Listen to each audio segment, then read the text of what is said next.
Hello. तो कौन सी series है भाई ये? परसेंटाइल बूस्टर सीरीज को आगे बढ़ाते हुए चलते हैं अपने नेक्स्ट लेक्चर की तरफ, जिसका नाम है इलेक्ट्रोमैग्नेटिक इंडक्शन। इस लेक्चर मजाक कर रहा हूं भाई, मजाक कर रहा हूं, मेरे को मालूम है कौन सी सीरीज है, ठीक है। तो इसमें जो हम लोग कवर करेंगे भाई, वो कवर करेंगे यहाँ पे पीवाईक्यूज क्वेश्चन, ठीक।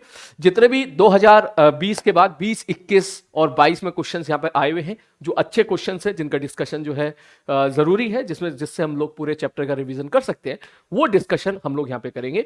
2023 के जो क्वेश्चंस हैं वो आपके होमवर्क रहेंगे। अगर किसी बच्चे को ट्राई करना है तो वो वहां पे ट्राई कर सकता है। तो आगे बढ़ने से पहले, क्वेश्चन पे जाने से पहले, क्यों ना 5 से 10 मिनट में एक बार क्विक रिवीजन ले लेते हैं। उससे क्या होगा, थोड़ा सा कंसेप्ट का अच्छे से जो है हम लोग अप्लाई कर पाएंगे।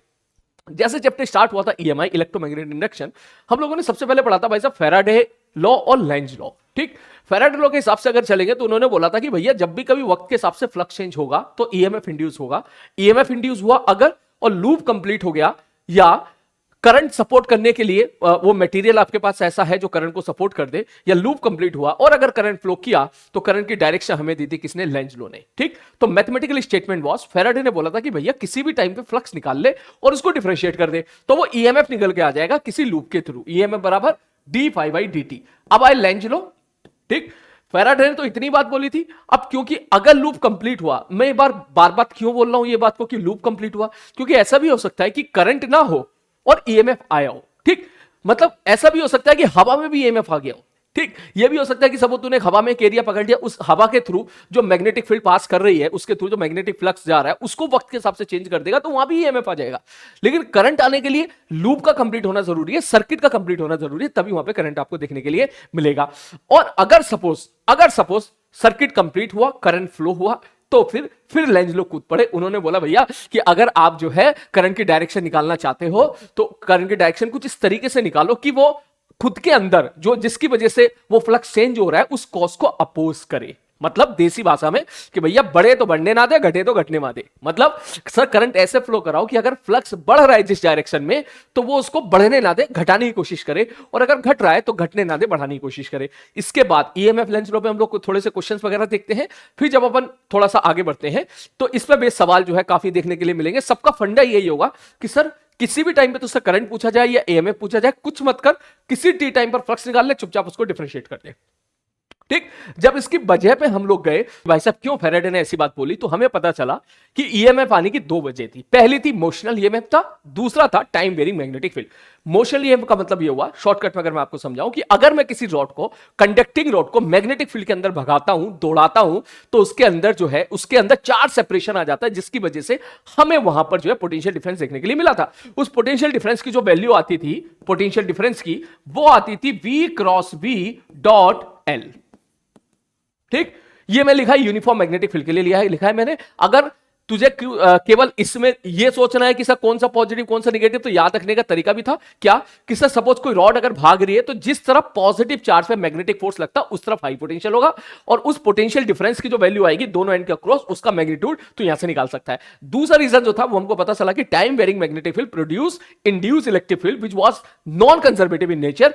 दो रीजन पता चलने के बाद फिर हम लोगों ने छोटे छोटे आर्टिकल पढ़े, जैसे कि सेल्फ इंडक्टेंस पढ़ा था। सेल्फ इंडक्टेंस हम लोगों ने देखा था फाई बराबर एल इंटू आई होता है, जब फाई होता है self flux, L was the coefficient of self inductance. बिल्कुल उसी प्रकार म्यूचुअल इंडक्टेंस भी पढ़ा था। म्यूचुअल इंडक्टेंस का मतलब था कि सर किसी एक लूप में आप कुछ करो तो उसका इफेक्ट अगर दूसरे लूप में कुछ देखने के लिए मिले बिना छुअन छुआई के साथ, तो हम बोला करते थे कि भाई बिल्कुल सही बात है। इसी प्रॉपर्टी को हम लोगों ने बोला था वहां पर म्यूचुअल इंडक्टेंस। और म्यूचुअल इंडक्टेंस निकालने का भी तरीका यही था क्या कि सर अगर अपन सेकेंडरी लूप में फ्लक्स निकाले तो हम देखते थे कि वो करंट इन द प्राइमरी के फॉर्म में आता था। दैट मींस फाई एस बराबर एम इंटू आई पी। जब इसको प्रोपोर्शनलिटी कांस्टेंट को हटाते थे तो एम निकल के आता था, ये एम हुआ करता था आपका म्यूचुअल इंडक्टेंस।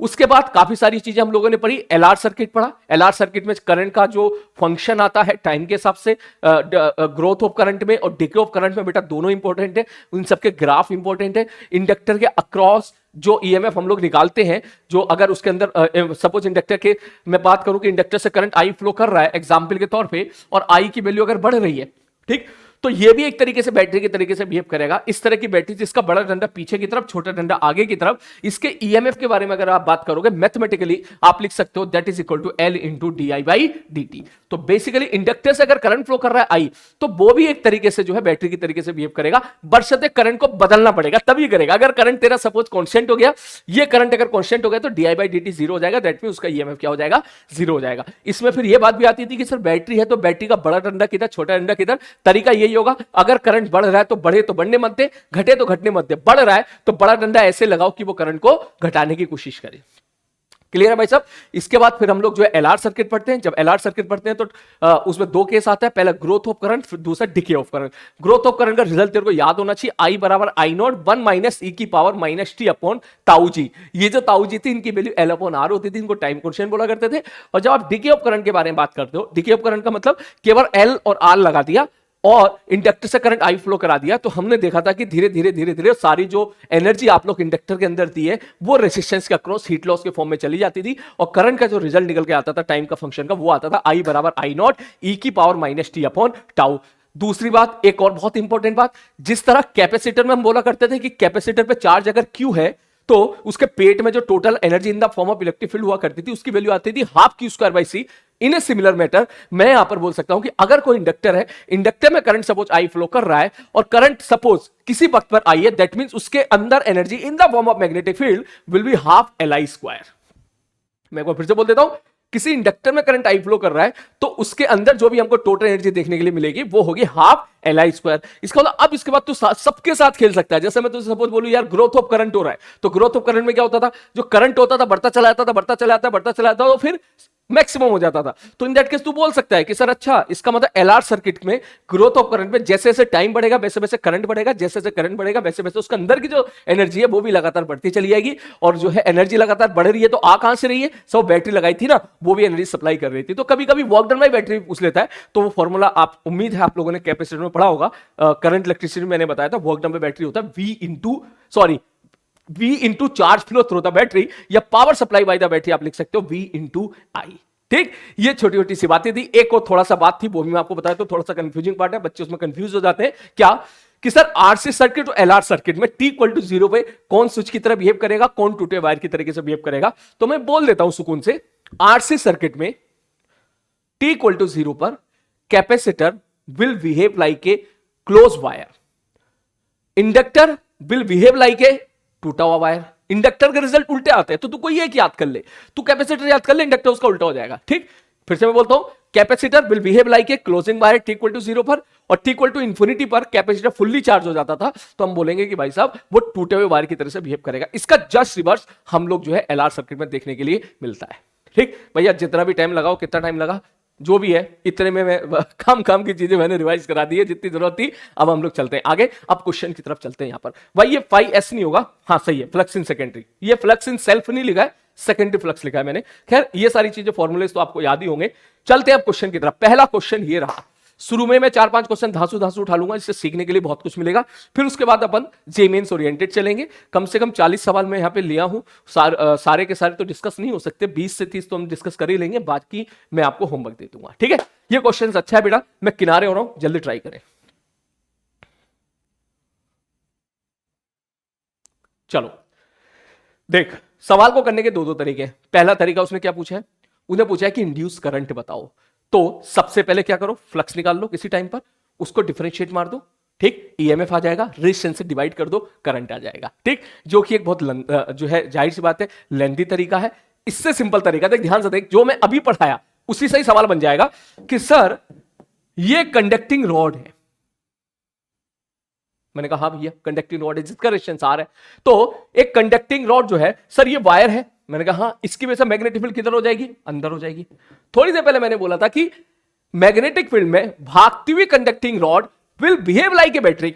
बोले हाँ सर, तो इसका मतलब ये कायदे में एक बैटरी है, इस बैटरी के क्रॉस ईएमएफ कितना होगा, BLV। मैं फिर से बताता हूं, मैंने यहां पे लिख दिया था, ध्यान से देखो, ये अगर मैं बोलूं यहां पे थीटा 90 डिग्री हो जाता है, ठीक, तो आप बोलोगे BLB, तो इसका मतलब सीधा बोलूंगा कि सर यहां पर इसके अक्रॉस जो ईएमएफ आएगा वो ईएमएफ आप सीधा लिख सकते हो क्या सर, BLB, जहां पर B क्या होगा, सर इस जगह की मैग्नेटिक फील्ड, इस जगह की मैग्नेटिक फील्ड जो भी होगी इस वायर की वजह से कितनी आएगी sir, mu naught I by 2 pi R. ठीक, इसकी लेंथ कितनी है, ये वाली लेंथ सर, ये लेंथ हो गई, ये वाली लेंथ कितनी है सर, ये लेंथ है एल, और इसकी वेलोसिटी कितनी है सर, इसकी वेलोसिटी है बी। ठीक, ये आ गया ईएमएफ। मुझे क्या चाहिए, करंट चाहिए, तो इसका मतलब ईएमएफ को, अब ये वही वाली बात हो गई सर, ये जो ईएमएफ आए इस रॉड के अक्रॉस आए, क्या करंट आएगा? तो फिर आप अपने आप से पूछो, क्या यहां पे सर्किट में करंट फ्लो कराने के लिए लूप कंप्लीट हो रहा है? हाँ सर हो रहा है। तो इसका मतलब कैसे हो रहा है सर, ये देखो सर, ये हो गया ना पूरा कंप्लीट यहां पर, तो सर बेसिकली इसमें करंट फ्लो कर जाएगा। तो इसका मतलब कोई अगर आपसे पूछे what is the value of current, तुम बोलोगे ईएमएफ बटे रेजिस्टेंस, खत्म कहानी। बस इतना ही है भाई सवाल में, और कुछ नहीं बचा। और कोई बोलेगा करंट की डायरेक्शन, आप लेंज लॉ से आप दोनों तरीके से निकाल सकते हो। पहला तरीका किसका था, लेंज लॉ का। अगर लेंज लॉ से निकालेगा तो क्या बोलेगा सर, इसकी वजह से मैग्नेटिक फील्ड अंदर। मैंने कहा ठीक है सर, जैसे जैसे ये रॉड हम आगे की तरफ लेके जाएंगे, ये पूरा एरिया बढ़ता चला जा रहा है, तो अंदर की तरफ फ्लक्स बढ़ता चला जा रहा है। तो फ्लक्स बढ़े तो बढ़ने ना दे, तो बढ़े तो बढ़ने ना दे मतलब घटे, तो घटने के लिए करंट कुछ ऐसे फ्लो करेगा। बात समझ में आ रही है, लाइक दिस। ओके ठीक है सर, क्यों? क्योंकि इसकी वजह से जब जो फ्लक्स आएगा वो बाहर की तरफ आ जाएगा, पहली चीज। दूसरा, अगर आप दूसरे फंडे से लगाएं, दूसरा फंडा कौन सा सर, ये भागती हुई कंडक्टिंग भागती हुई रॉड है, कंडक्टिंग रॉड है, ये बैटरी की तरफ बिहेव करेगी, इसका हाई पोटेंशियल की तरफ। मैंने थोड़ी देर पहले बोला था जिधर पॉजिटिव चार्ज पे मैग्नेटिक फोर्स लगता, तो अगर एक पॉजिटिव चार्ज आगे भागेगा तो उस पर मैग्नेटिक फोर्स ऊपर लगेगा। ठीक, ऊपर लगेगा तो इसका मतलब इसका बड़ा डंडा ऊपर, छोटा डंडा नीचे। अगर मैं ऐसी बैटरी बनाता तो भी तुम करंट ऐसे ही फ्लो कराते। इसका मतलब दोनों तरीके से तो यहां पे क्वेश्चंस कर सकता है। कौन से दोनों तरीके? पहला तरीका मैंने नहीं बताया, वो तेरा काम है, तेरा मन करे तो करना, किसी टी टाइम पर फ्लक्स निकालना, ठीक है, और फ्लक्स निकाल के जो है फिर उसको जो है डिफरेंशिएट करना, और डिफरेंशिएट जैसे तू करेगा तो ईएमएफ आएगा, ईएमएफ को रेजिस्टेंस से डिवाइड करेगा तो तेरा करंट निकल गया। और दूसरा तरीका बहुत ही सिंपल है, जो मैंने तुझे समझाया। मैच कर ले, कौन सा आंसर मैच करेगा भाई? म्यू नॉट, अबे पाई पाई तो गया, ये तो दो तो इसमें दिखाई नहीं दे रहा, वैसे गलत हो गया। इसमें दो दिखाई दे रहा है, दो नीचे जाएगा, ये भी गलत हो गया, ये भी गलत हो गया, ये मैच कर रहा है, चेक करना। Mu naught I L B, mu naught I L B 2 pi R R, 2 pi R, अबे बी कहां से आ गया? थोड़ा बी का इशू है भाई यहां पर, ठीक है, चेक करो चेक करो चेक करो चेक करो, ये यार बी नहीं है यार, ठीक है, वरना बी से भी कैंसिल आउट हो जाएगा। इनके हिसाब से चलेंगे ना, ये थोड़ा मिस प्रिंटिंग हो गया, देख बी से भी कैंसिल आउट हो जाएगा, ये शायद यहां पर आर है। नाउ इट्स ओके, ठीक है, हो गया होगा, टाइपिंग मिस्टेक हुई, टाइपिंग वाले भैया ने कर दिया होगा। ठीक, चलो, बड़ा अच्छा सवाल था सीखने के पॉइंट ऑफ व्यू से। चलते हैं नेक्स्ट क्वेश्चन की तरफ। ये रहा, स्क्रीन को पॉज करें, जल्दी से क्वेश्चन को ट्राई करें फटाक से। सोचा? चलो ध्यान से देखो, ये क्वेश्चन वही है जो मैंने अभी थोड़ी देर पहले आपको रिवीजन कराया था कि t इक्वल टू 0 पर इंडक्टर बिहेव करता है टूटे हुए वायर की तरह से। ठीक, तो इसने पूछा है भाई just after switch S is closed. ठीक, तो जैसे ही स्विच बंद करेगा t इक्वल टू 0 पर, ये टूटा हुआ वायर हो गया, एक तरीके से ये भी टूटा हुआ वायर हो गया। तो इसका मतलब जो भी करंट यहां से फ्लो करेगा ऐसे ऐसे ऐसे ऐसे ऐसे ऐसे फ्लो कर जाएगा। ठीक, तो ध्यान से अगर देख, ये कितना है 9 वोल्ट, रेजिस्टेंस कितना दे रखा है 2 ओम, ये 2 ओम, ये 2 ओम, तो टोटल कितना हो गया 4 ओम। सीधी सी बात ये है, ये वाला सर्किट बेकार ही हो गया क्योंकि उधर सर्किट क्या है, टूटा हुआ है। दैट मींस जो करंट की तू वैल्यू लिखेगा दैट इज इक्वल टू 9 बटे 4, 4 दूनी 8, ठीक है, बचा 1, 4 दूनी 8, 2.25, ए ऑप्शन। क्लियर है? नेक्स्ट अगला क्वेश्चन ये रहा। ये भी अच्छा सवाल है बेटा। ऐसे क्वेश्चन जो है वैसे ऐसे क्वेश्चन तू एग्जाम में ट्राई कर सकता है। जो बच्चे जेईई मेंस 2 के लिए सिंसियर तरीके से पढ़ रहे हैं, मैं उनको बता दूं, अगर डिजिट दिया होता ना, डाटा दिया होता, तो अपन ऐसे क्वेश्चन को बाद में ट्राई करते हैं, क्योंकि 5 लाइन है, 5 लाइन को पढ़ना, समझना, फिर कैलकुलेट करना, ये थोड़ा लेंदी हो जाता है। लेकिन देख इसकी ना शक्ल ही तू देख, ठीक है इसकी थोड़ी सी शक्ल ही तू देख, दिख रहा होगा कि साला कहीं भी कुछ भी वैल्यू गिवन नहीं है। ठीक, कि 2 ओम 50 ओम करंट इतना वेलोसिटी, ये सब चीजें कुछ गिवन नहीं है कुछ भी। बस इसका मतलब ये कंसेप्चुअल क्वेश्चन है, तो सुकून से ऐसे क्वेश्चन को पढ़ो और ऐसे क्वेश्चन को पहले ही करो। जो अच्छा बच्चा होता है वो इस टाइप के जो कैलकुलेशन, बिना कैलकुलेशन वाले सवाल होते हैं, ट्रू फॉल्स वाले, थ्योरेटिकल वाले, वो पहले करते हैं, क्योंकि जाहिर सी बात है उसमें अपना टाइम वेस्ट नहीं होता है। चलो मैं किनारे हो रहा हूं, क्वेश्चन ट्राई करो। चलो अब भाई ये जा रहा है इधर, ठीक, ये अगर इधर जा रहा है तो इस लूप में क्या हो रहा होगा इसके अंदर, सर इधर जाने की वजह से इतना जो एरिया है वो एरिया कम हो रहा है, इसका मतलब इसके लिए इधर अंदर जाने वाला फ्लक्स कम होता चला जा रहा है, कम होता चला जा रहा है। तो कम हो तो कम ना हो भैया, बढ़ाओ उसको, बढ़ाने के लिए करंट ऐसे फ्लो कराओ कि भाई साहब फ्लक्स बढ़े, तो इसका मतलब लेंज लॉ के हिसाब से करंट इसमें ऐसे फ्लो करा दो, ठीक, क्योंकि ऐसे होगा तो मैग्नेटिक फ्लक्स कितना चलाएगा भाई साहब, इसकी वजह से मैग्नेटिक फील्ड किधर आ जाएगी, अंदर की तरफ, और ये करंट कहीं ना कहीं अपने थ्रू पास होने वाले मैग्नेटिक फील्ड को, मैग्नेटिक फ्लक्स को बढ़ाने की कोशिश करेगा। बिल्कुल इसी प्रकार यहां पर आते हैं भैया, अगर मैं इसके लिए बात करूं, जैसे इधर जाएगा तो इसमें जो फ्लक्स है इनसाइड वाला वो बढ़ रहा है,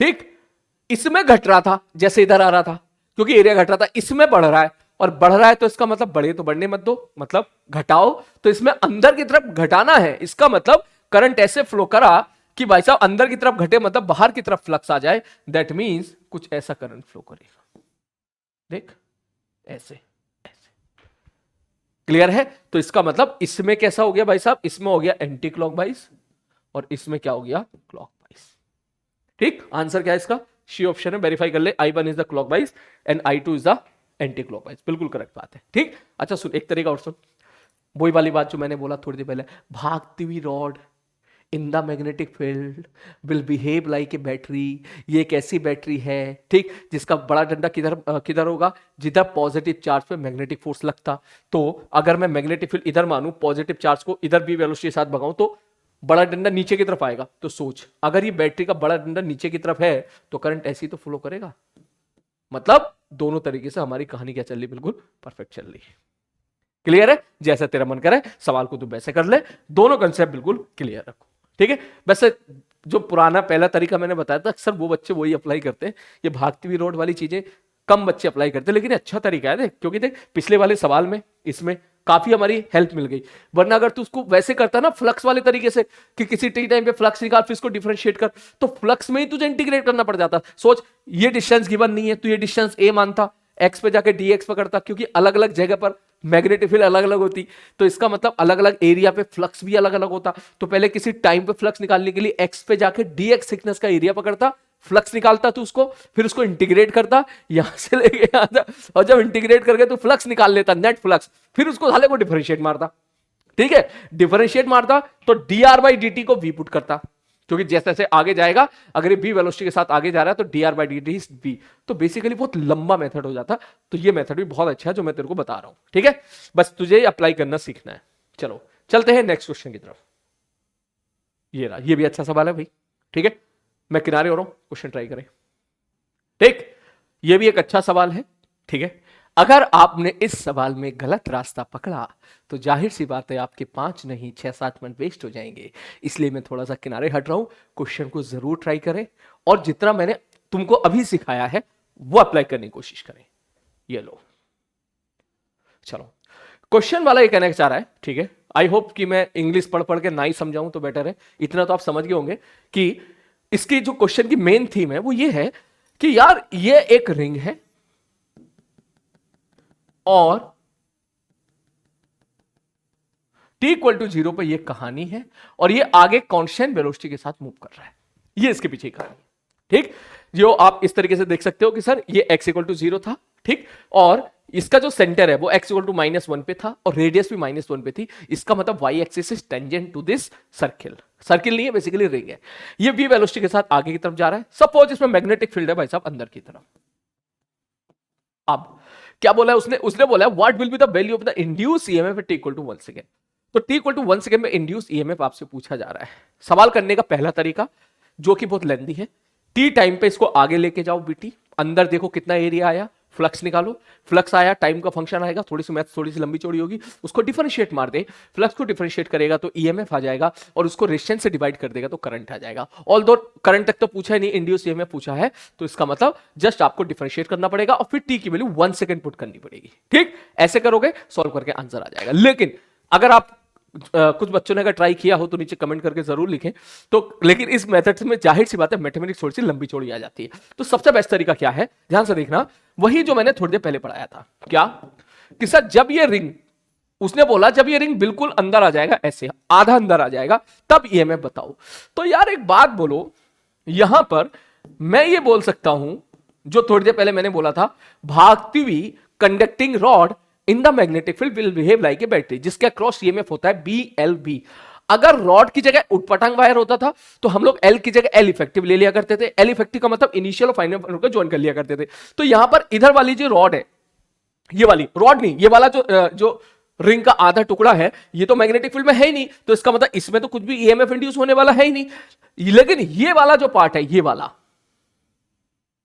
वाला ठीक, ये तो वी वेलोसिटी के साथ आगे की तरफ जा रहा है, तो जाहिर सी बात है भैया यहां पे तो ईएमएफ आएगा ही आएगा। कितना आएगा? BLB। जहां पर एल की जगह क्या लिखोगे? L effective. तो डायरेक्ट एक लाइन में आप आंसर लिख सकते हो कि सर इन दोनों पॉइंट के अक्रॉस इस रॉड में जो ईएमएफ आएगा वो लिखे, उसकी वैल्यू कितनी होगी सर? VL। ठीक, ये क्यों लिखा VLB? ये 2R क्यों लिखा? आपको याद होगा शायद क्लास नोट्स में आपने स्टेप के क्वेश्चंस भी किए होंगे कि सपोज मैं कह दूं एक सेमी सर्किल है, वो इधर वी वेलोसिटी के साथ मूव कर रहा है और अंदर मैग्नेटिक फील्ड V है, तो हम इसको रिप्लेस कर दिया करते थे एक रॉड से, ऐसी रॉड जिसकी लेंथ होगी 2R, और वो अगर इधर V वेलोसिटी के साथ जा रही है तो ये और ये दोनों बिल्कुल एक जैसा ही केस है। ठीक, जैसे यहां पर हम ऐसा बोले सर अगर ये रॉड इस तरफ V वेलोसिटी के साथ जा रही है, मैग्नेटिक फील्ड अंदर है, तो हाई पोटेंशियल इस तरफ आता, इसका मतलब इसका ईएमएफ अगर आपसे पूछा जाता तो आप बिंदास बोलते BLB। बिल्कुल इन्हें सिमिलर मैटर आप यहां पर भी बोल दोगे। सर मैं तो फोकस कर रहा हूं केवल इस पे, तो इसका क्रॉस जो ईएमएफ आएगा उसकी वैल्यू हो जाएगी V2RB। खत्म, सवाल एक ही लाइन में क्वेश्चन हो गया है। ठीक, अब जरा वैल्यूज पुट कर लो भाई, देख लो क्या क्या गिवन है। V गिवन है क्या? ओए B गिवन है, B गिवन है, कहां गया बे? B तो गिवन ही नहीं है भाई। What will the value of the induced EMF? ऐसा गिवन है ना, ये रहा 1T, रियल है भाई साहब 1 इनटू रेडियस गिवन है, रेडियस 1 मीटर, ये हो गया 2। ठीक, इनटू वेलोसिटी गिवन है, वेलोसिटी 1 मीटर। अबे 1 गुणा ये कितना आ रहा है? तो 2 आंसर आ गया भाई साहब, 2 आ गया। ठीक, तो इसका मतलब answer will be 2 volt. C option is correct. Clear है? सवाल से क्या सीखा? लैंग्वेज बहुत लंबी चौड़ी है, समझने में वक्त लगता है, डायग्राम बनाने में वक्त लगता है। ठीक, और अगर एक बार समझ में आ गया और सही तरीका तुमने अगर अप्लाई किया, सही तरीका, तो हो सकता है कि एक अल्फाज में, मैं तो इसको एक अल्फाज ही बोलूंगा, एक अल्फाज में तुम्हारे आंसर निकल के आ जाए। ठीक, आई होप पिछले 2-3 सवालों से तुझे बहुत कुछ सीखने के लिए मिला होगा। इस टाइप के क्वेश्चंस ऐसे जरूर ट्राई करें जहां जहां आपको देखने के लिए मिले। ठीक, चलो नेक्स्ट अगला क्वेश्चन।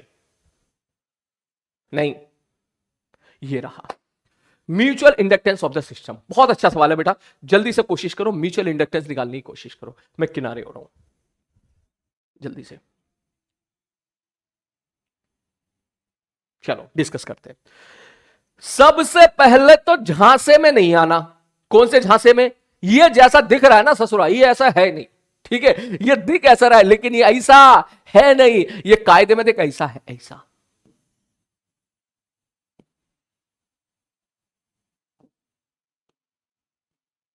ऐसा। ठीक, ये भी मैंने ज्यादा ही बना दिया।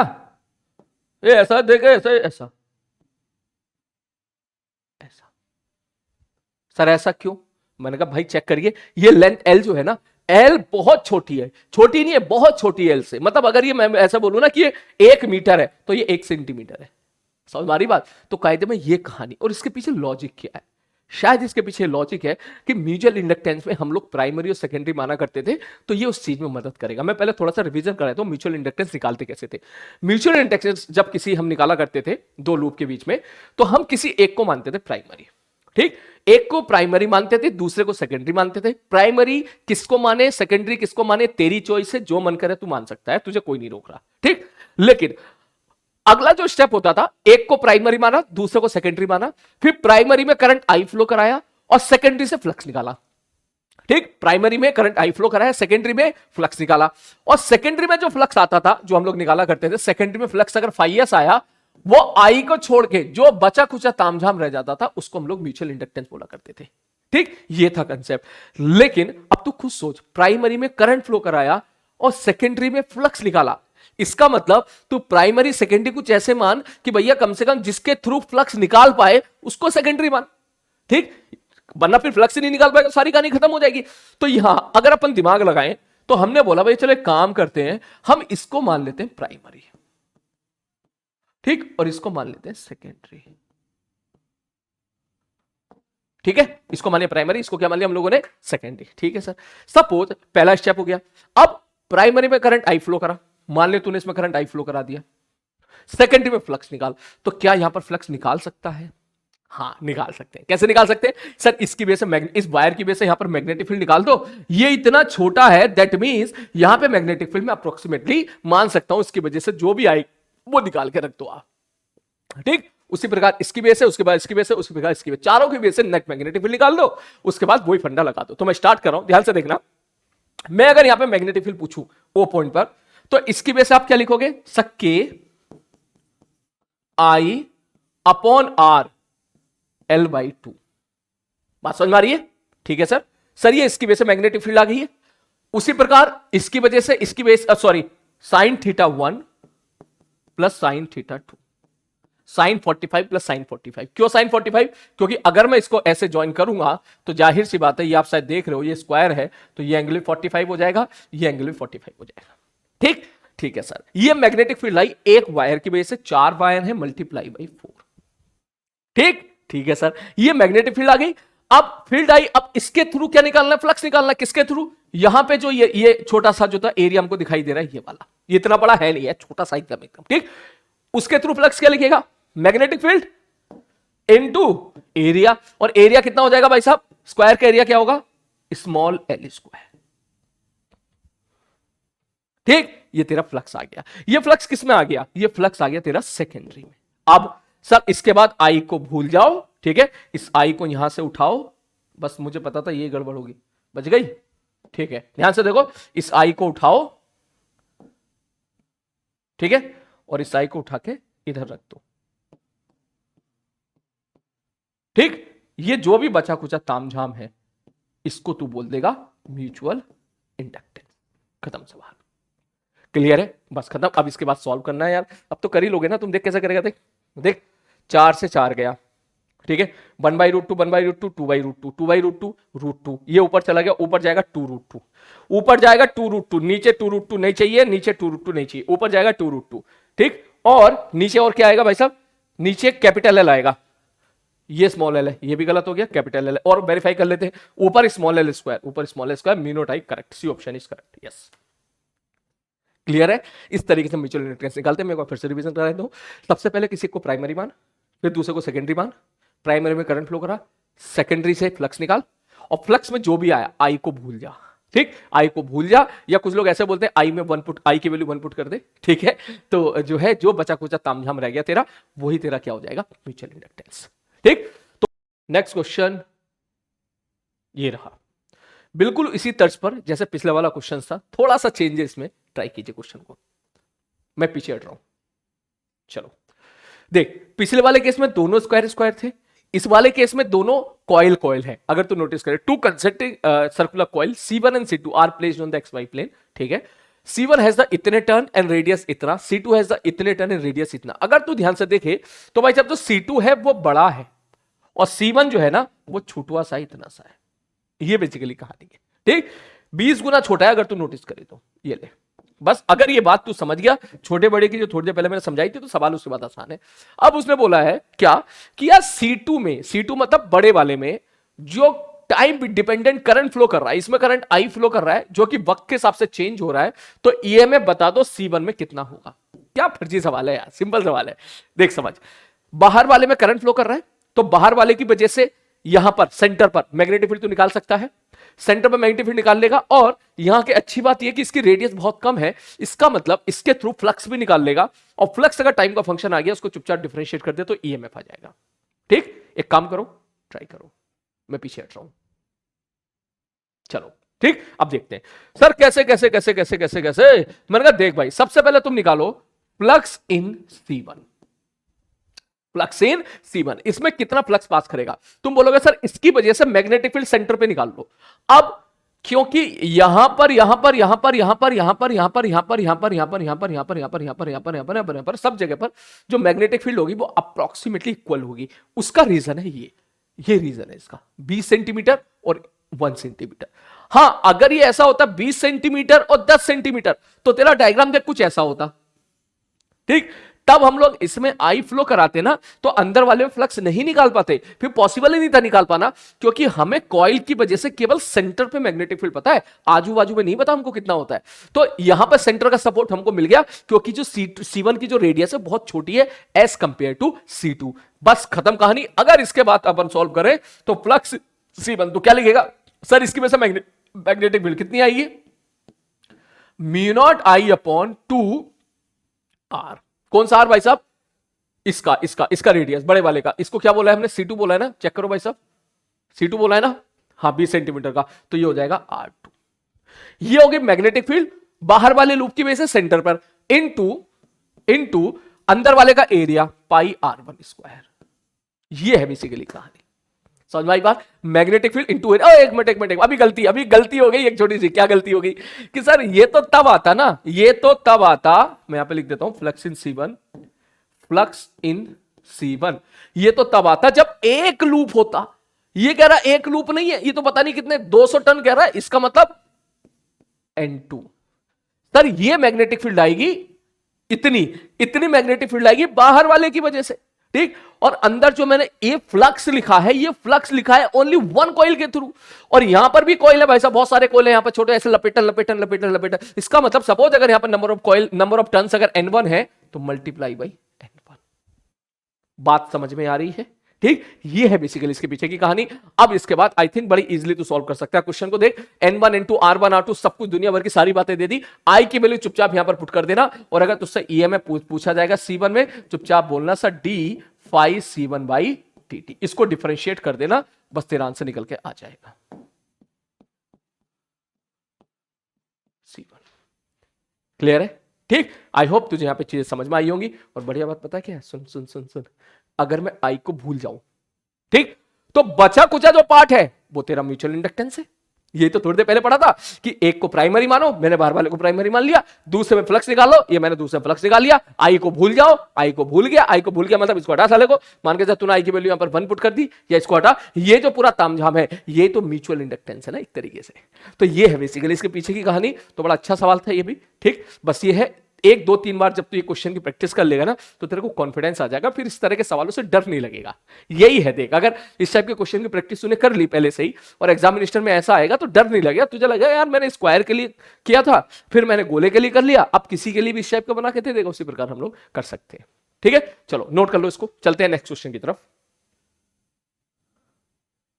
ये रहा, ठीक। मैं किनारे हो रहा हूं, जल्दी से ट्राई करो क्वेश्चन को, फटाक से जल्दी ट्राई किया बेटा। बहुत अच्छा सवाल है, जेएमएस के पॉइंट ऑफ व्यू से मैं अच्छा इसलिए बोलूंगा, कंसेप्ट भी लग रहा है और इस पे जो है कैलकुलेशन भी तुझे अच्छी खासी देखने के लिए मिलेगी। और कैलकुलेशन देख, ऑप्शन भी तेरा ऐसा है कि तुझे सॉल्व करना ही पड़ेगा टिल द लास्ट। ठीक है, चलो मैं क्वेश्चन को बताता हूं, ध्यान से देखो। क्वेश्चन वाले ने बोला है यहां पर कि हमारे पास जो है यूनिफॉर्म मैग्नेटिक फील्ड है और एक स्क्वायर लूप है ऐसा, ठीक है। और जो मैग्नेटिक फील्ड है वो मैग्नेटिक फील्ड अंदर है लाइक दिस, ठीक है, ठीक है।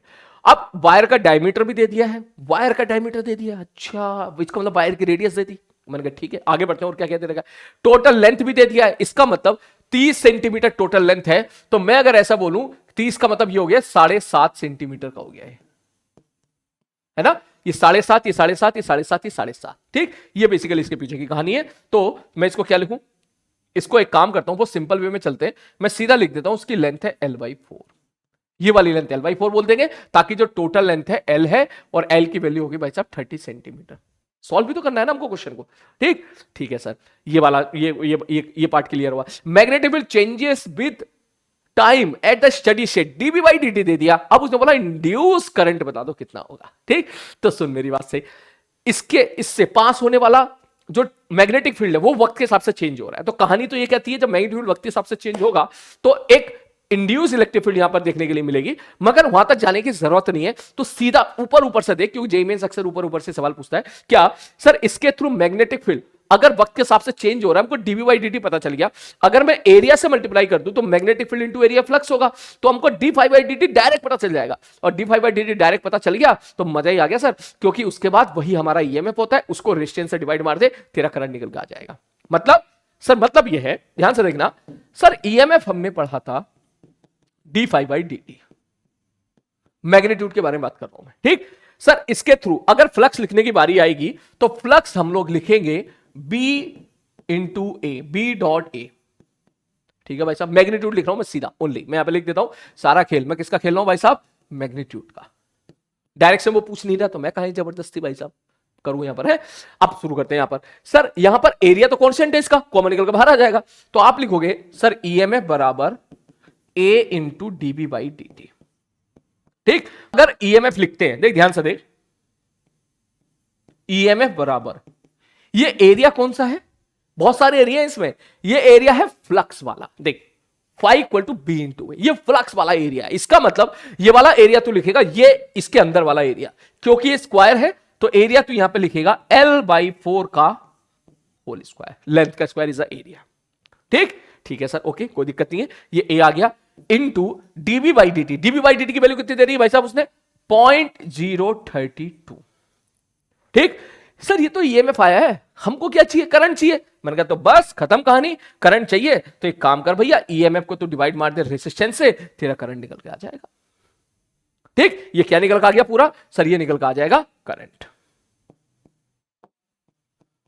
अब मेरे हिसाब से फिर से फंस गए भाई, कैसे फिर से फंस गए, सर आर तो पता ही नहीं है, ठीक। आर की वैल्यू क्या है, मैंने कहा आर तो रेजिस्टेंस है, तुझे पता होगा आर के लिए हम लोग लिख सकते हैं क्या, इसको मैं ऐसे लिख लेता हूं, देख L square into 32 into 10 to की पावर -3, ठीक है, नीचे आ जाएगा 16, ठीक। ये जो आर था ना, आर रेजिस्टेंस को हम लोग लिख सकते हैं रो एल बाई ए, तो इसका मतलब रो, अब सुन मेरी बात, हमको कैसा आइडिया लगा, रेसिस्टिविटी दे रखी है उसने, ठीक, तो इसका मतलब रो एल बाई ए लगा रहा है, लेकिन सुन आर बराबर रो एल बाई ए में रो क्या होता था, रेसिस्टिविटी, एल क्या होता था, लेंथ ऑफ द वायर, और ए क्या होता था, area of the cross section. अगर ये वायर है ना तो ये वाला चाहिए, ये वाला नहीं चाहिए, ये तो फ्लक्स वाला एरिया है, हमको वो वायर वाला क्रॉस सेक्शन, वायर का क्रॉस सेक्शन एरिया चाहिए, तो आप लिखोगे rho L, total length of the wire मैंने एल मानी थी यहां पर, ठीक, रो एल अपॉन एरिया, जो एरिया होगा वो हो जाएगा पाई डी स्क्वायर बाई 4। क्लियर है, क्यों सर, क्रॉस सेक्शन एरिया तो सर पाई आर स्क्वायर होगा, फिर आर इज द रेडियस, मगर वो आर नहीं दे रहा है, वो डी की वैल्यू दे रहा है 4 इंटू 10 टू पावर -3। इसका मतलब आपको चुपचाप बस यहां पर क्या करनी है, वैल्यूज को पुट करनी है। क्लियर है, अब सुन मेरी बात, देख लेंथ से लेंथ कैंसिल आउट होगा, लेंथ वहां से निकल के आएगा 30 सेंटीमीटर, मीटर में कन्वर्ट जरूर करना, इसकी वैल्यू यहां पर पुट कर देना, रो की वैल्यू पुट कर देना, पाई रहेगा थोड़ा सा, और इसके बाद कैलकुलेशन है। मैं तेरी कैलकुलेशन में मदद नहीं कर सकता, मैं तुझे फिजिक्स सिखा सकता हूं, जो यहां पर मैंने डिटेल में जाके सारी बातें बता दी है, बात समझ में आ रही है। इसके बाद आपको खुद करना है, कैलकुलेशन में प्रैक्टिस खुद करनी है, जब आप प्रैक्टिस खुद करोगे, उसको गुणा भाग जो तेरे को करना है तू करना उसके बाद, और फिर जब आंसर मैच करेगा फिर तो अपने चेहरे पे खुशी देखेगा, तो मजा ही आ जाएगा उस टाइम पर, ठीक। अक्सर मैंने देखा है यूट्यूब पे, ठीक है, जो है यूट्यूब पे भी और ऑनलाइन क्लासेस में भी, ऑफलाइन में तो ऐसा नहीं होता है, ऑनलाइन क्लासेस में भी अक्सर मैंने ऐसा देखा है कि बच्चे ये उम्मीद करते हैं कि टीचर ही सब कुछ कैलकुलेशन भी लास्ट तक सॉल्व करके दिखा दे, ठीक है। वो ये नहीं समझ, टीचर का काम कैलकुलेशन करना नहीं है, कैलकुलेशन तेरे को करना है। तू जितना कैलकुलेशन खुद से करेगा उतनी तेरी कैलकुलेशन इंप्रूव होती जाएगी, उतनी तू एग्जाम में सिली मिस्टेक्स कम करेगा, उतना एग्जाम में तेरा जो है स्पीड मेंटेन रहेगी, ठीक। तो जिन बच्चों का सिलेक्शन नहीं होना होता है ना, जिनको स्पून फीडिंग चाहिए, सर आप ही करा दो गुणा भाग करके सारी चीजें, ठीक है, उनको कुछ करना नहीं है, उनको बैठ के तमाशा देखना है, दे कैन लीव नाउ, ये क्लास उनके लिए बिल्कुल नहीं है।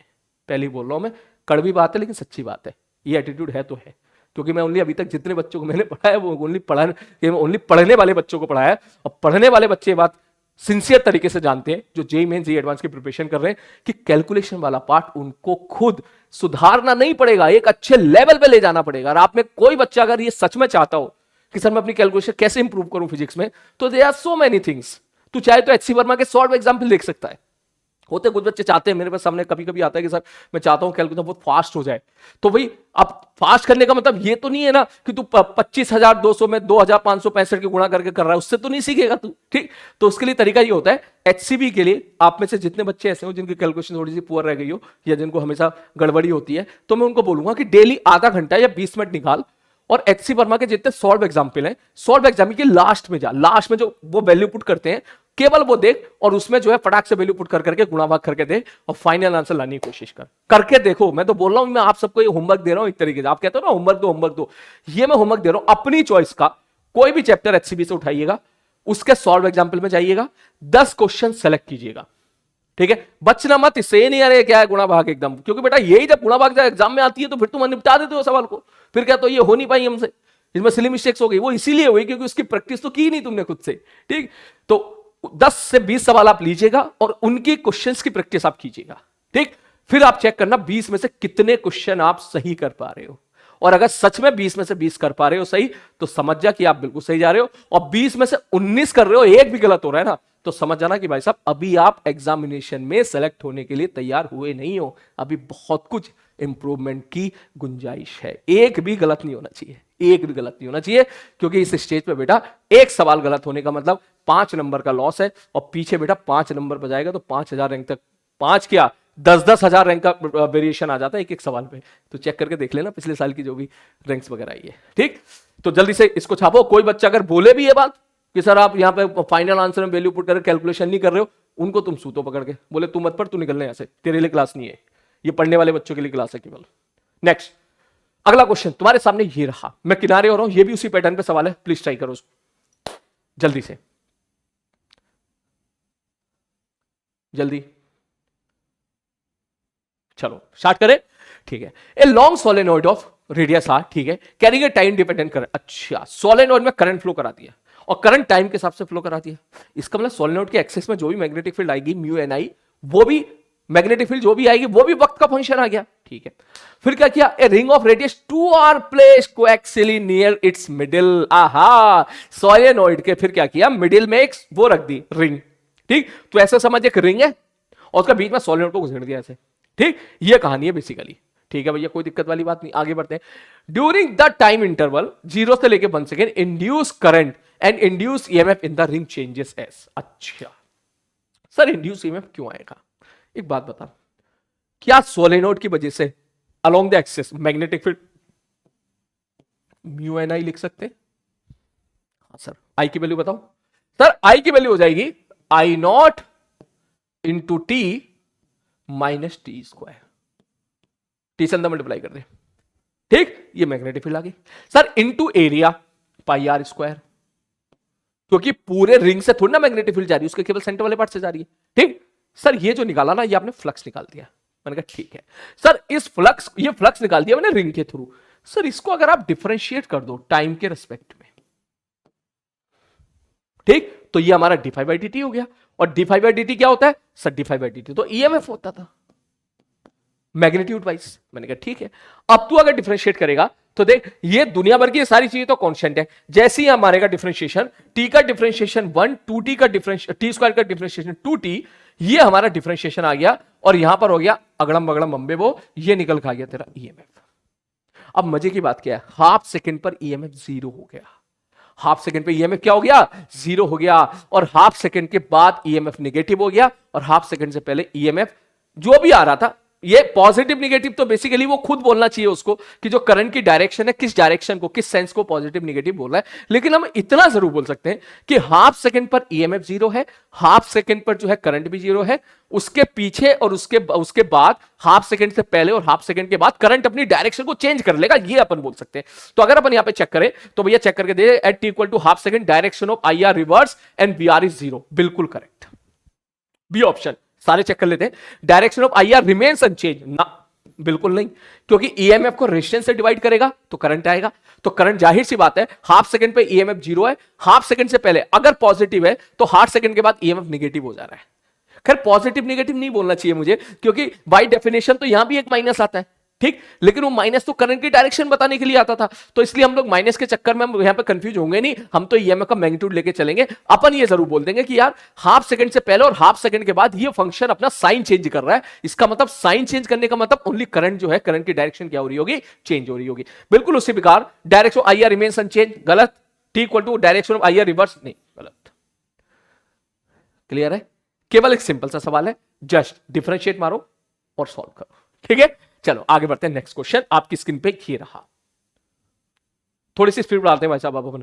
EMF of 20 volt supplied at T equal to 0, ठीक है, to a circuit containing a series of 10 milli ampere inductor and resistor, ratio of the current and T equal to infinity at T equal to 40। ध्यान से देख, LR circuit है, मैं पीछे हट रहा हूं, जस्ट ट्राई करो। चलो ध्यान से देख, एलआर सर्किट है, ठीक है। और एलआर सर्किट में हमको पता था जो आई का रिजल्ट आता था आई बराबर आई नॉट 1 माइनस ई की पावर माइनस टी बाई ताऊ। ये मैंने बोला था याद ही रखना, आई नॉट की वैल्यू होती थी भैया ई बाई आर 1 माइनस ई की पावर माइनस टी बाई ताऊ, जहां पर ताऊ जी की वैल्यू कितनी होती थी भाई साहब एल बाई आर। ये है कहानी, बस आपको फॉर्मूला पुट करना है और सॉल्व करना है। आओ थोड़ा सा ट्राई कर लेते हैं। इज हमारा ratio of the current at T equal to infinity. जैसे आप T equal to infinity put करोगे जीरो हो जाएगा, इसका मतलब आई वन या आई इंफिनिटी निकल के आ गया भाई ई बाई आर। ठीक, और ये आना भी था क्योंकि टी इक्वल टू जीरो पे वायर बन जाता था। ठीक है, ठीक है। अब उसने बोला 40 सेकंड पे बता दो, तो टी इक्वल टू 40 सेकंड पर अगर अपन निकालेंगे, पहले पुट करो ई बाई आर 1 माइनस ई की पावर माइनस टी की जगह क्या पुट करोगे 40 बटे ताऊ जी। पहले ताऊ जी की वैल्यू निकाल ले। ताऊ जी कितना है एल बाई आर। एल कितना भाई साहब दे रखा है क्या? हाँ देख, एल है 10 milli henry by R. R कितना है 5, तो कितना आ गया ये 2 इंटू 10 टू की पावर माइनस 3। ठीक, तो ताऊ यहां पे जो ताऊ जी की वैल्यू आई वो 2 इंटू 10 टू माइनस 3 आई। मैं यहां वैल्यू पुट कर देता हूं 2 इंटू 10 टू की पावर माइनस 3। भैया इसको सॉल्व करना है, देख ठीक है, दोनों का रेशियो लेना है। मैं करा देता हूं सॉल्व इसको, क्योंकि थोड़ी सी कॉम्प्लिकेटेड लग रही है, ये मैं करा देता हूं। कोई गुणा भाग सिंपल होगी तो वो ऑब्वियसली तू संभाल लेना। देख मुझे इसका रेशियो चाहिए है ना, तो टी इक्वल टू इसको रेशियो लेगा, वही मेरा आंसर होगा। तो आंसर विल बी, ठीक है, ई वाई आर बटे ई वाई आर। ठीक है, ये आ जाएगा 1 माइनस ई की पावर, देख ऊपर चला, ये 2 से हमारा 20 बार, ये ऊपर चला गया ऊपर 10 टू की पावर 3। क्या लिखोगे ई की पावर माइनस 2 इंटू 10 टू की पावर 4। ये हो जाएगा सवाल, या ये जाएगा 1 बटे 1 माइनस ई की पावर माइनस, क्या मजाक चल रहा है भाई है? ये जा रहा है, इसको तो भैया कोई सॉल्व भी ना कर पाए। ठीक है, तो सर फिर क्या करें? मैंने कहा फिर हम लोग जो है जो बेस्ट आंसर होगा वो टिक करेंगे। बेस्ट कैसे टिक करेंगे, ध्यान से देख यार, ये एक में से छोटी सी संख्या घट रही है, तो इसका मतलब इट विल बी समथिंग एक से छोटी सी संख्या। 1/1 से छोटी सी संख्या बराबर एक से बड़ी संख्या, थोड़ी सी बड़ी संख्या। तो मुझे जो चारों ऑप्शन दिखाई दे रहे हैं, ये ज्यादा बड़ी है, ये तो कभी पहुंच ही नहीं पाएगा, ये भी नहीं पहुंच पाएगा। Approximately A will be the best answer. All दो कैलकुलेटर से सॉल्व करेगा तो शायद ए भी गलत आएगा, शायद नहीं, गारंटी ए भी गलत आएगा। ठीक है, कैलकुलेटर से तो कोई भी आंसर मैच नहीं करेगा। तो इन दैट केस हम लोग जो बेस्ट है वो टिक करेंगे, और जो बेस्ट मुझे मेरे भाई यहां पे दिखाई दे रहा है वो दिखाई देगा 1.06। थोड़ी सी तू काम और कर सकता है क्या सर, इसको आप ऐसा लिख लो 1 माइनस ई की पावर माइनस 2 इंटू 10 टू की पावर 4 की पावर माइनस 1। ठीक, तो इसको 1 प्लस एनएक्स वाला फंडा लगा दें। ठीक है, ठीक, 1 प्लस एक्स की पावर एन बराबर 1 प्लस एन एक्स, क्योंकि ये संख्या एक से बहुत छोटी है तो माइनस माइनस प्लस हो जाएगा, तो ये 1 plus very very small quantity आ जाएगी। तो आंसर विल बी 1.0000 समथिंग, ये आंसर होगा, जो कि चारों में से कोई भी मैच नहीं कर रहा है। तो बेस्ट आंसर जो है वो 1.06 है, और जेईई मेंस ने भी यही आंसर दिया था। ठीक है, तो ये तो करना पड़ेगा भाई, इन चीजों से बच नहीं सकते। ठीक, चलो नेक्स्ट क्वेश्चन तुम्हारी स्क्रीन पे ये रहा। T बराबर 0 पर मैग्नेटिक फील्ड ऑफ 1000 गॉस। अच्छा, कुछ और यूनिट निकल का मैग्नेटिक फील्ड की, जो पहली बार देखी है शायद हम लोगों ने। इस passing perpendicularly through the area defined by the closed by shown the diagram if the magnetic field reduce linearly to 500। ठीक है भैया, मैग्नेटिक फील्ड को 500 कम कर दिया है, उसने बोला ईएमएफ बता दो। देख कितना सिंपल सवाल है, देख पहले मैग्नेटिक फील्ड इतनी थी, अब इतनी हो गई, मतलब पहले फ्लक्स इतना था, अब इतना हो गया, चेंज इन फ्लक्स आ गया, टाइम से डिवाइड मार दे, ईएमएफ आ जाएगा। फंसेगा तू कहां? यूनिट में फंसेगा तू कहां? यूनिट में। अगर तेरी यूनिट नहीं आती है तो क्वेश्चन को ट्राई करें, मैं तेरी मदद कर देता हूं। 1 गॉस बराबर होता है 10 टू की पावर माइनस 4 टेस्ला। ठीक है, ये मैंने मदद कर दी, ऑल दो एग्जाम में तो खैर नहीं हो पाती है मदद। चल अब ट्राई करो जल्दी से। हो गया, स्क्रीन पॉज करो, ट्राई करो। चलो चलो भैया डिस्कशन करते हैं। फ्लक्स इनिशियल अगर तुमसे पूछा जाएगा तो तू बोलेगा फ्लक्स इनिशियल बराबर मैग्नेटिक फील्ड, जो कि कितनी है 1000 इनटू, ठीक है, एक काम करना 1000 छोड़ यार, इसको तू ना बी नॉट लिख। ठीक, बी नॉट इंटू एरिया। अब बात क्या है कि सर एरिया कौन सा वाला? एरिया जो हम लेंगे वो एरिया लेंगे हम लोग फ्लक्स वाला, और फ्लक्स वाला जो एरिया है मेरे भाई वो एरिया है ये वाला, ये वाला।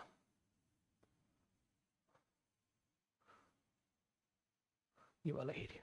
ठीक, अब ये एरिया कैसे निकालेंगे?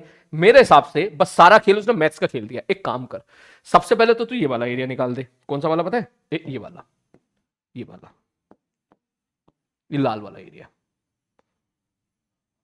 ठीक है, ट्रायंगल का एरिया निकाल दे। जितना एरिया ये उतना एरिया ये। ठीक, मुझे चाहिए गुलाबी वाला एरिया। तो मैं बोलूंगा इस हरे वाले एरिया में से, हा क्या चल रहा है सर, हरे वाले एरिया में से, इस पूरे एरिया में से अगर इन दो ट्रायंगल का एरिया घटा देगा तो भैया गुलाबी वाले एरिया निकल के आ जाएगा। तो मैं सीधा लिख रहा हूं फ्लक्स वाला एरिया, डायरेक्ट लिख रहा हूं, ध्यान से देखना, आई होप तुम समझ जाओगे। यहां पर एरिया बराबर, सर टोटल एरिया कितना है? ये 16 और ये 4, 16 चौका 64 सेंटीमीटर स्क्वायर में चल रहा है, बाद में जरूर उसको यूनिट कन्वर्ट करेंगे। ठीक, माइनस ट्रायंगल का एरिया कितना होगा? Half base into perpendicular distance, जितना ये उतना ये मल्टीप्लाई बाय 2 सेंटीमीटर स्क्वायर। ये है सारी कहानी। ठीक, ये फ्लक्स इन आ गया। ठीक है सर, अब ये बताओ, ये फ्लक्स इन मतलब इनिशियली, ठीक। अब मैग्नेटिक फील्ड को क्या कर दिया सर? 1000 से कितना कर दिया? 500 कर दिया, मतलब आधा ही तो कर दिया। तो सीधा बोलना फ्लक्स फाइनली कितना हो गया सर? पहले बी नॉट था, अब बी नॉट बाई 2 हो गया इनटू एरिया। तो अगर मैं चेंज इन फ्लक्स पूछूंगा तो भैया बी नॉट ए से बी नॉट ए बाई 2 घटाएगा, मैग्नीट्यूड वाइज कितना निकल के आ जाएगा? B naught A by 2। ठीक, अरे वाह, थैंक यू भैया, थैंक यू, उससे दिमाग और तेज चलेगा। ठीक, मॉड लिख ले, मॉड, मॉड का मतलब समझ जा। ठीक है, बटे डेल्टा टी। ठीक है, डेल्टा टी कितना बोला उसने? 5 सेकेंड। बस तुझे वैल्यू पुट करनी है, सॉल्व करके आंसर आ जाएगा।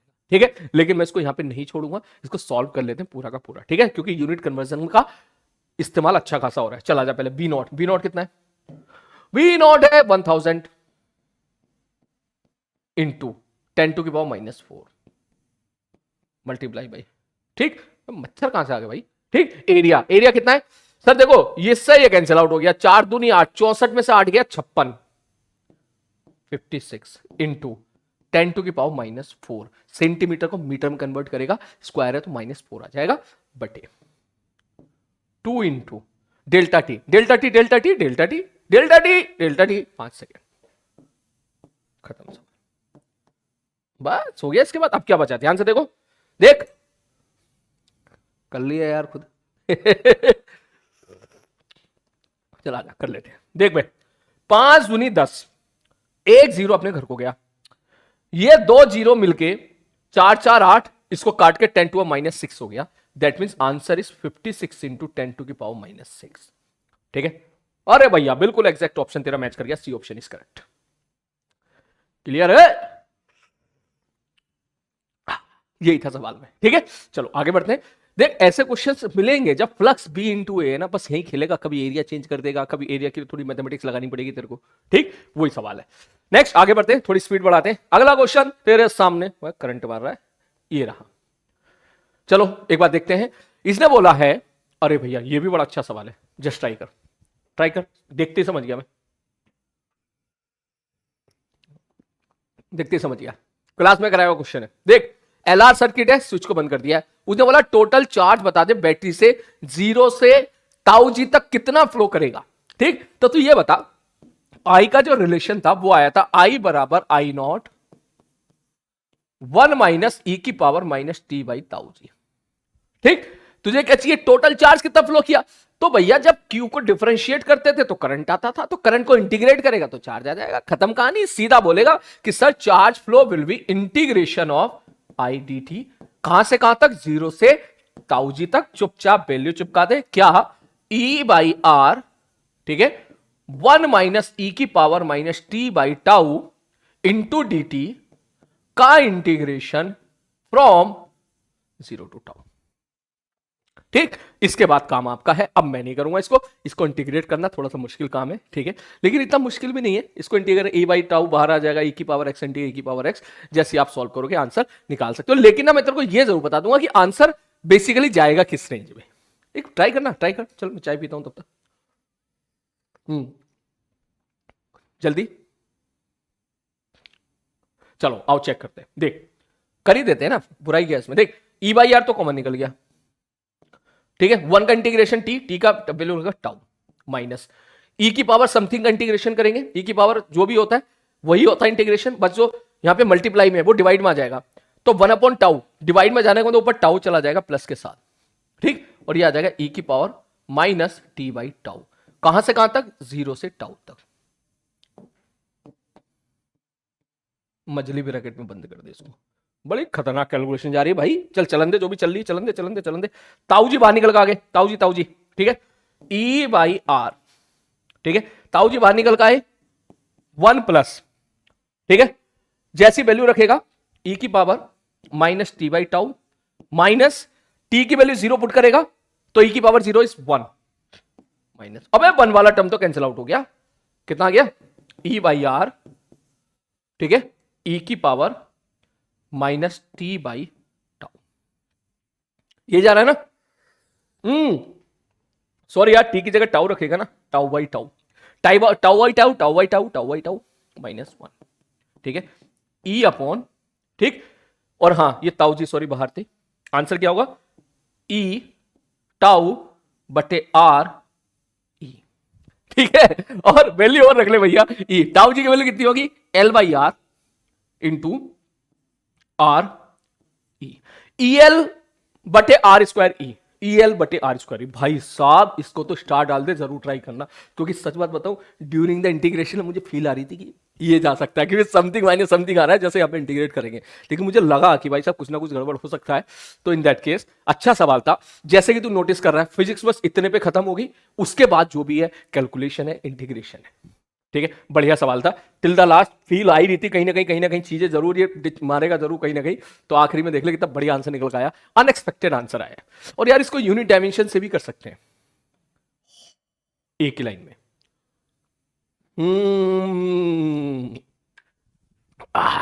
देख कितना बढ़िया सवाल हो गया, इसका मेथड नंबर 2 यूनिट डायमेंशन, सबकी डायमेंशन अलग है, देख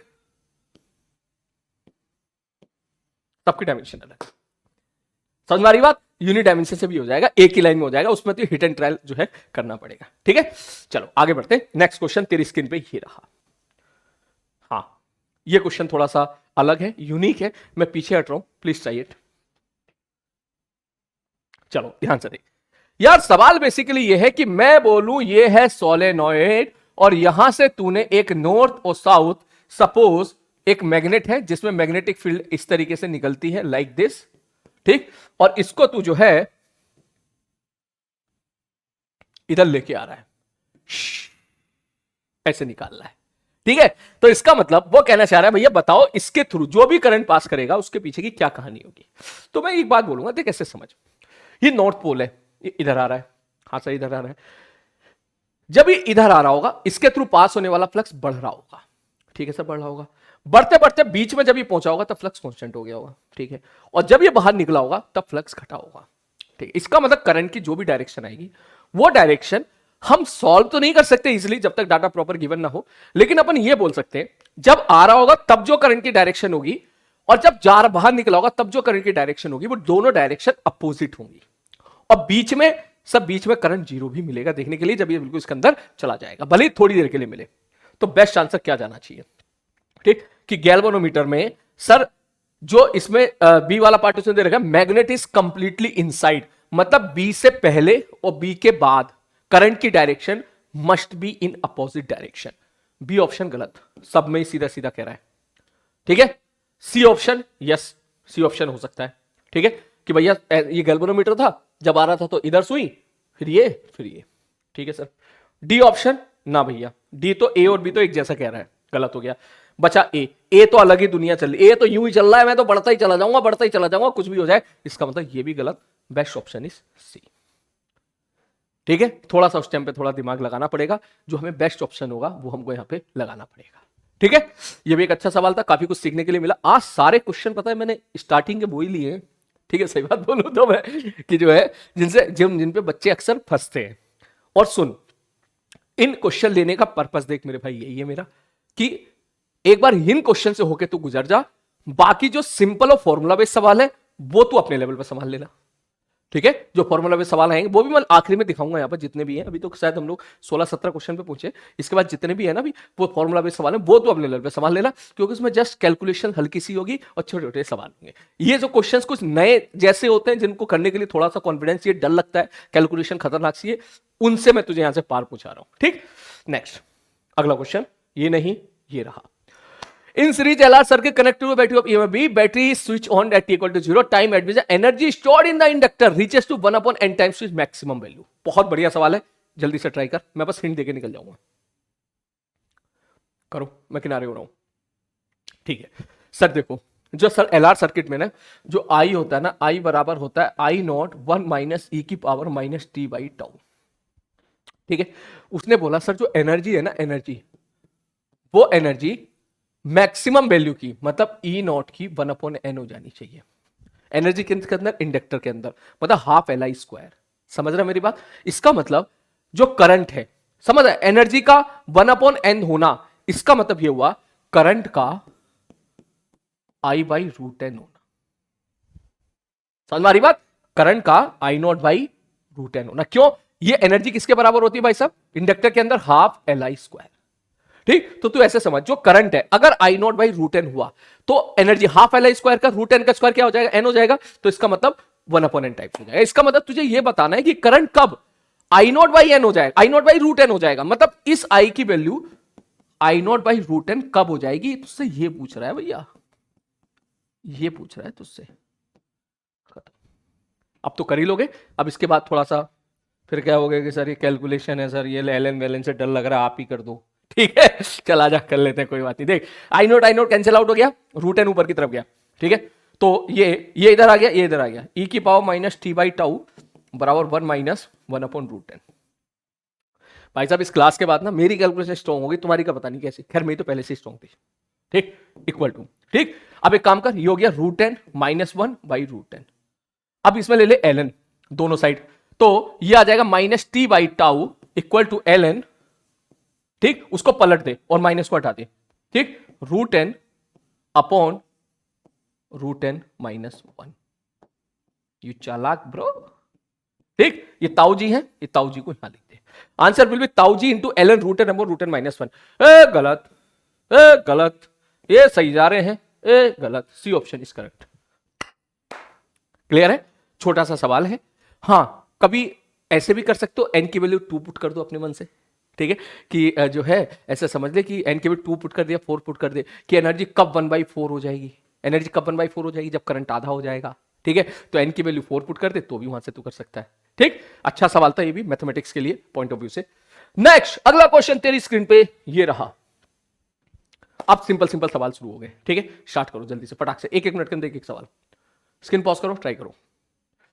sir what is the potential difference between BP and the BQ? चलो सर करंट इधर जा रहा है ना, इस तरफ करंट जा रहा है, तो सर ये प्लस ये माइनस ये प्लस और ये बैटरी है। सर चेक करो करंट क्या हो रहा है, बढ़ रहा है या करंट घट रहा है? उसने बोला करंट क्या हो रहा है? घट रहा है। करंट अगर घट रहा है तो inductor will behave like A battery, ऐसी बैटरी जो इसको अपोज करेगी। अगर करंट घट रहा है तो घटे तो घटने मत दे, मतलब बढ़ाने की कोशिश करेगा, मतलब इसके अक्रॉस कुछ इस तरह की बैटरी पैदा हो जाएगी। मैं यहां से शुरू कर रहा हूं, केवीएल लिखना, ध्यान से देखना कैसे लिखूंगा।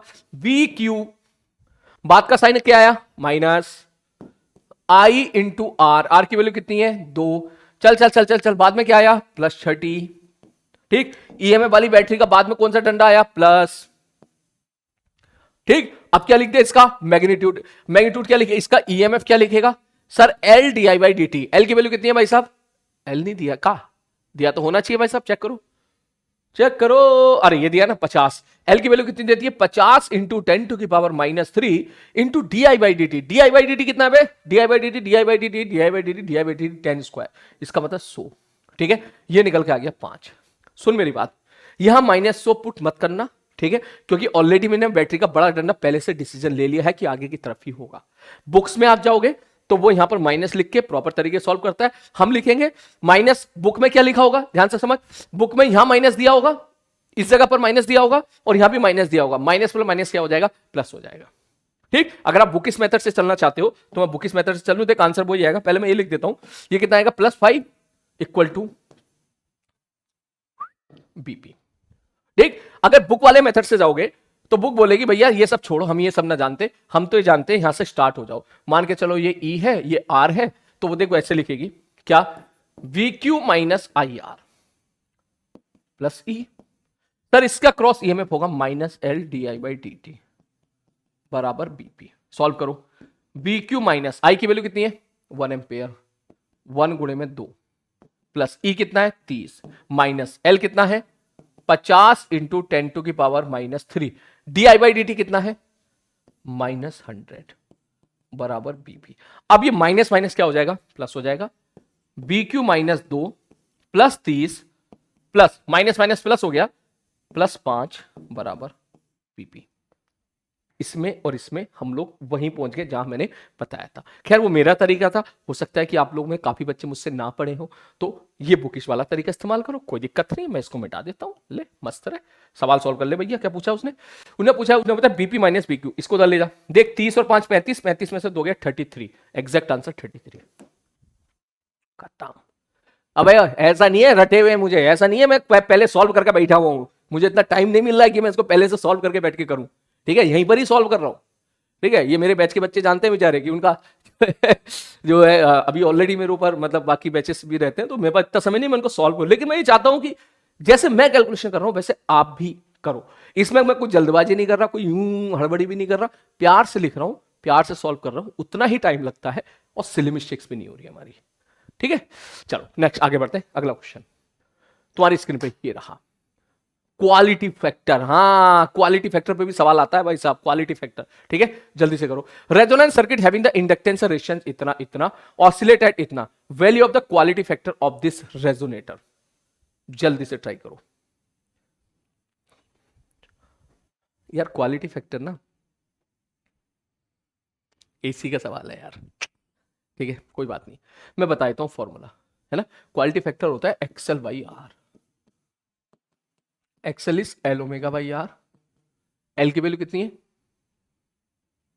इंडक्टर 2 इंटू 10 टू की पावर माइनस 4, ठीक है।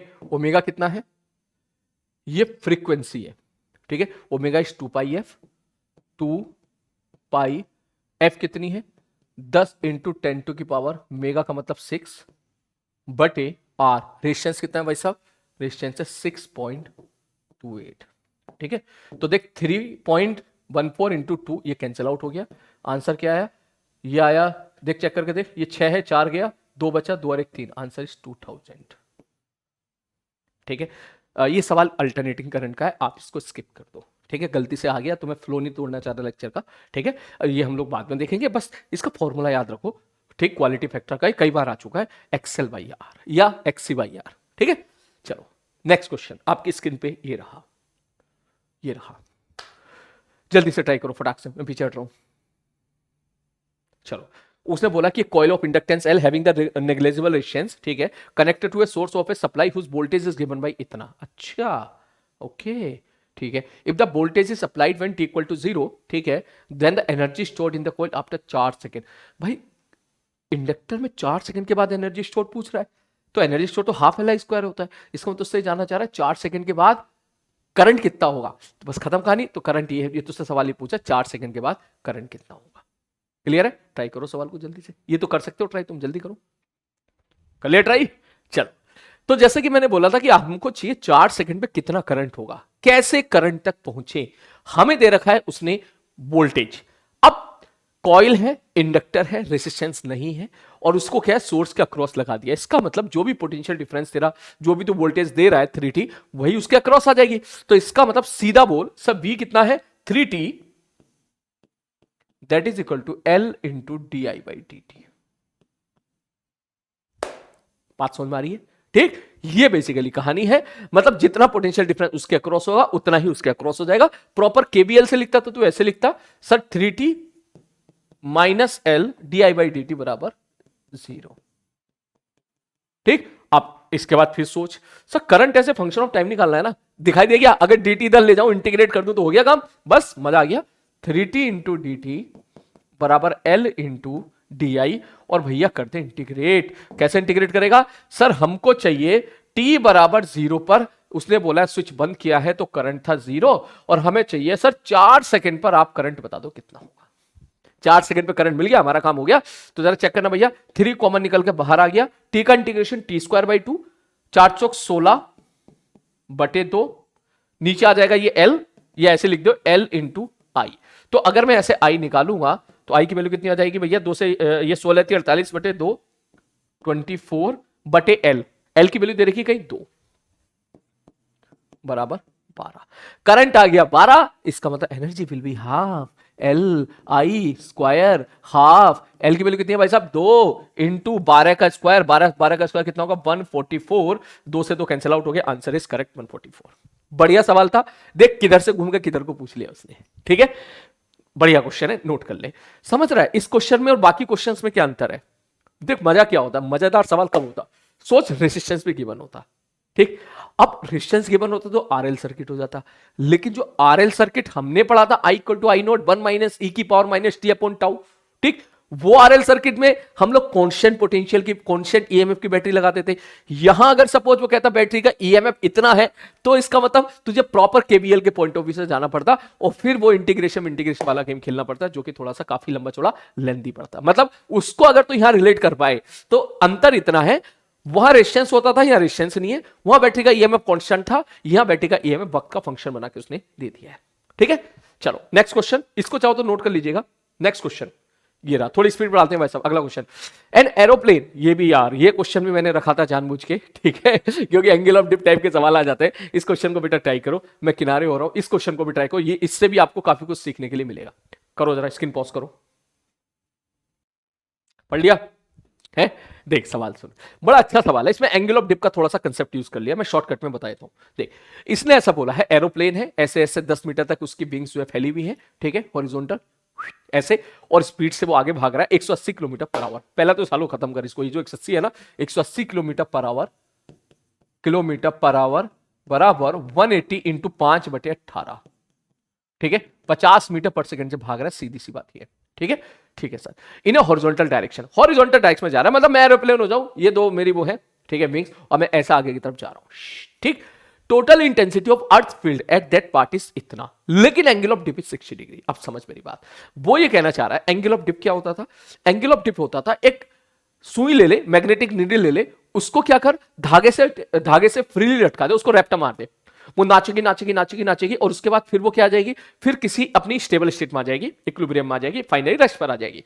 अब अगर पूछेंगे भाई साहब, वो नीडल जितना एंगल नीचे झुकी उसी को बोलते थे हम लोग झुकने वाला एंगल, इंग्लिश में हिंदी में एंगल ऑफ डिप, ठीक। तो इसका मतलब वो किस तरफ जाएगी, निडल जो है नेट मैग्नेटिक फील्ड की तरफ जाती है, तो नेट मैग्नेटिक फील्ड अगर जो है उसने ऐसा बोला एंगल ऑफ डिप 60 डिग्री है, इसका मतलब ये हुआ कि जो सुई होगी वो 60 डिग्री जो है उस डायरेक्शन में हॉरिजॉन्टल के साथ झुक जाएगी। इन शॉर्ट मुद्दे की बात यह है कि अगर ये मैं हॉरिजॉन्टल लाइन खींचूं यहां से, तो जो भी नेट मैग्नेटिक फील्ड होगी वो 60 डिग्री पे चली जाएगी इधर, ऐसे बात समझ में। ये हॉरिजॉन्टल है मेरा हाथ, तो ये जो हाथ है इनके बीच में कितना डिग्री हो गया, 60 डिग्री। अब इधर है नेट मैग्नेटिक फील्ड, ये है हॉरिजॉन्टल, ठीक, इधर है बी नेट, इसका एक कंपोनेंट आएगा इधर बी कॉस 60 और एक आ जाएगा नीचे बी साइन 60, ठीक। बी कॉस 60 की तरफ आ गया हॉरिजॉन्टल की तरफ, और हॉरिजॉन्टल में तो भैया हवाई जहाज उड़ा रहा हूं मैं, उसके विंग्स है, तो इसका मतलब जिधर मैग्नेटिक फील्ड है हॉरिजॉन्टल वाली उधर ही विंग्स की लेंथ है, तो इसका मतलब वो दोनों पैरेलल हो गए, उसकी वजह से तो ईएमएफ आएगा नहीं। आई होप तुम्हें बात पता होगी कि ईएमएफ बराबर, जब हम लोगों ने B cross B dot L पढ़ा था, तो जब कोई भी दो चीज पैरेलल हो जाए, चाहे वो वेलोसिटी मैग्नेटिक फील्ड पैरेलल हो जाए या वेलोसिटी एल वेक्टर पैरेलल हो जाए या एल वेक्टर या मैग्नेटिक फील्ड पैरेलल हो जाए, कोई भी तो पैरेलल हो जाते तो ईएमएफ नहीं आता था। तो सर विंग्स भी हॉरिजॉन्टल है और हॉरिजॉन्टल मैग्नेटिक फील्ड भी इधर ही जाएगी, इसका मतलब हॉरिजॉन्टल मैग्नेटिक फील्ड से कुछ भी नहीं आने वाला, यहां पर मैग्नेटिक कुछ भी यहां पर जो है ईएमएफ नहीं आएगा। ईएमएफ आएगा तो किसकी वजह से आएगा, वर्टिकल की वजह से आएगा।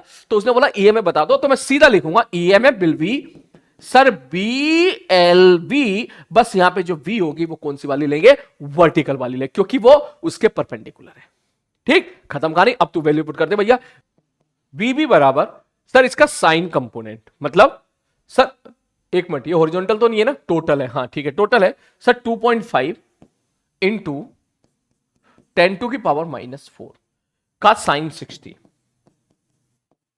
ठीक है, इंटू लेंथ, लेंथ कितनी है भाई साहब 10 metre, into speed is 50 metre. इसको सॉल्व करना है, सॉल्व करके तेरा जो भी आंसर आएगा दैट इज करेक्ट, ठीक है। आओ सॉल्व कर लेते हैं, ठीक, सॉल्व कर भैया थोड़ा सा, सर 2.5 इंटू 10⁻⁻⁴ इंटू √3/2 इंटू 500। ठीक है भाई साहब। ओहो, अब करना तो पड़ेगा ही, क्या करें भैया, पीछा तो छुटा नहीं सकते। ठीक है, चले काम कर, थोड़ा सा आसान कर लेते हैं।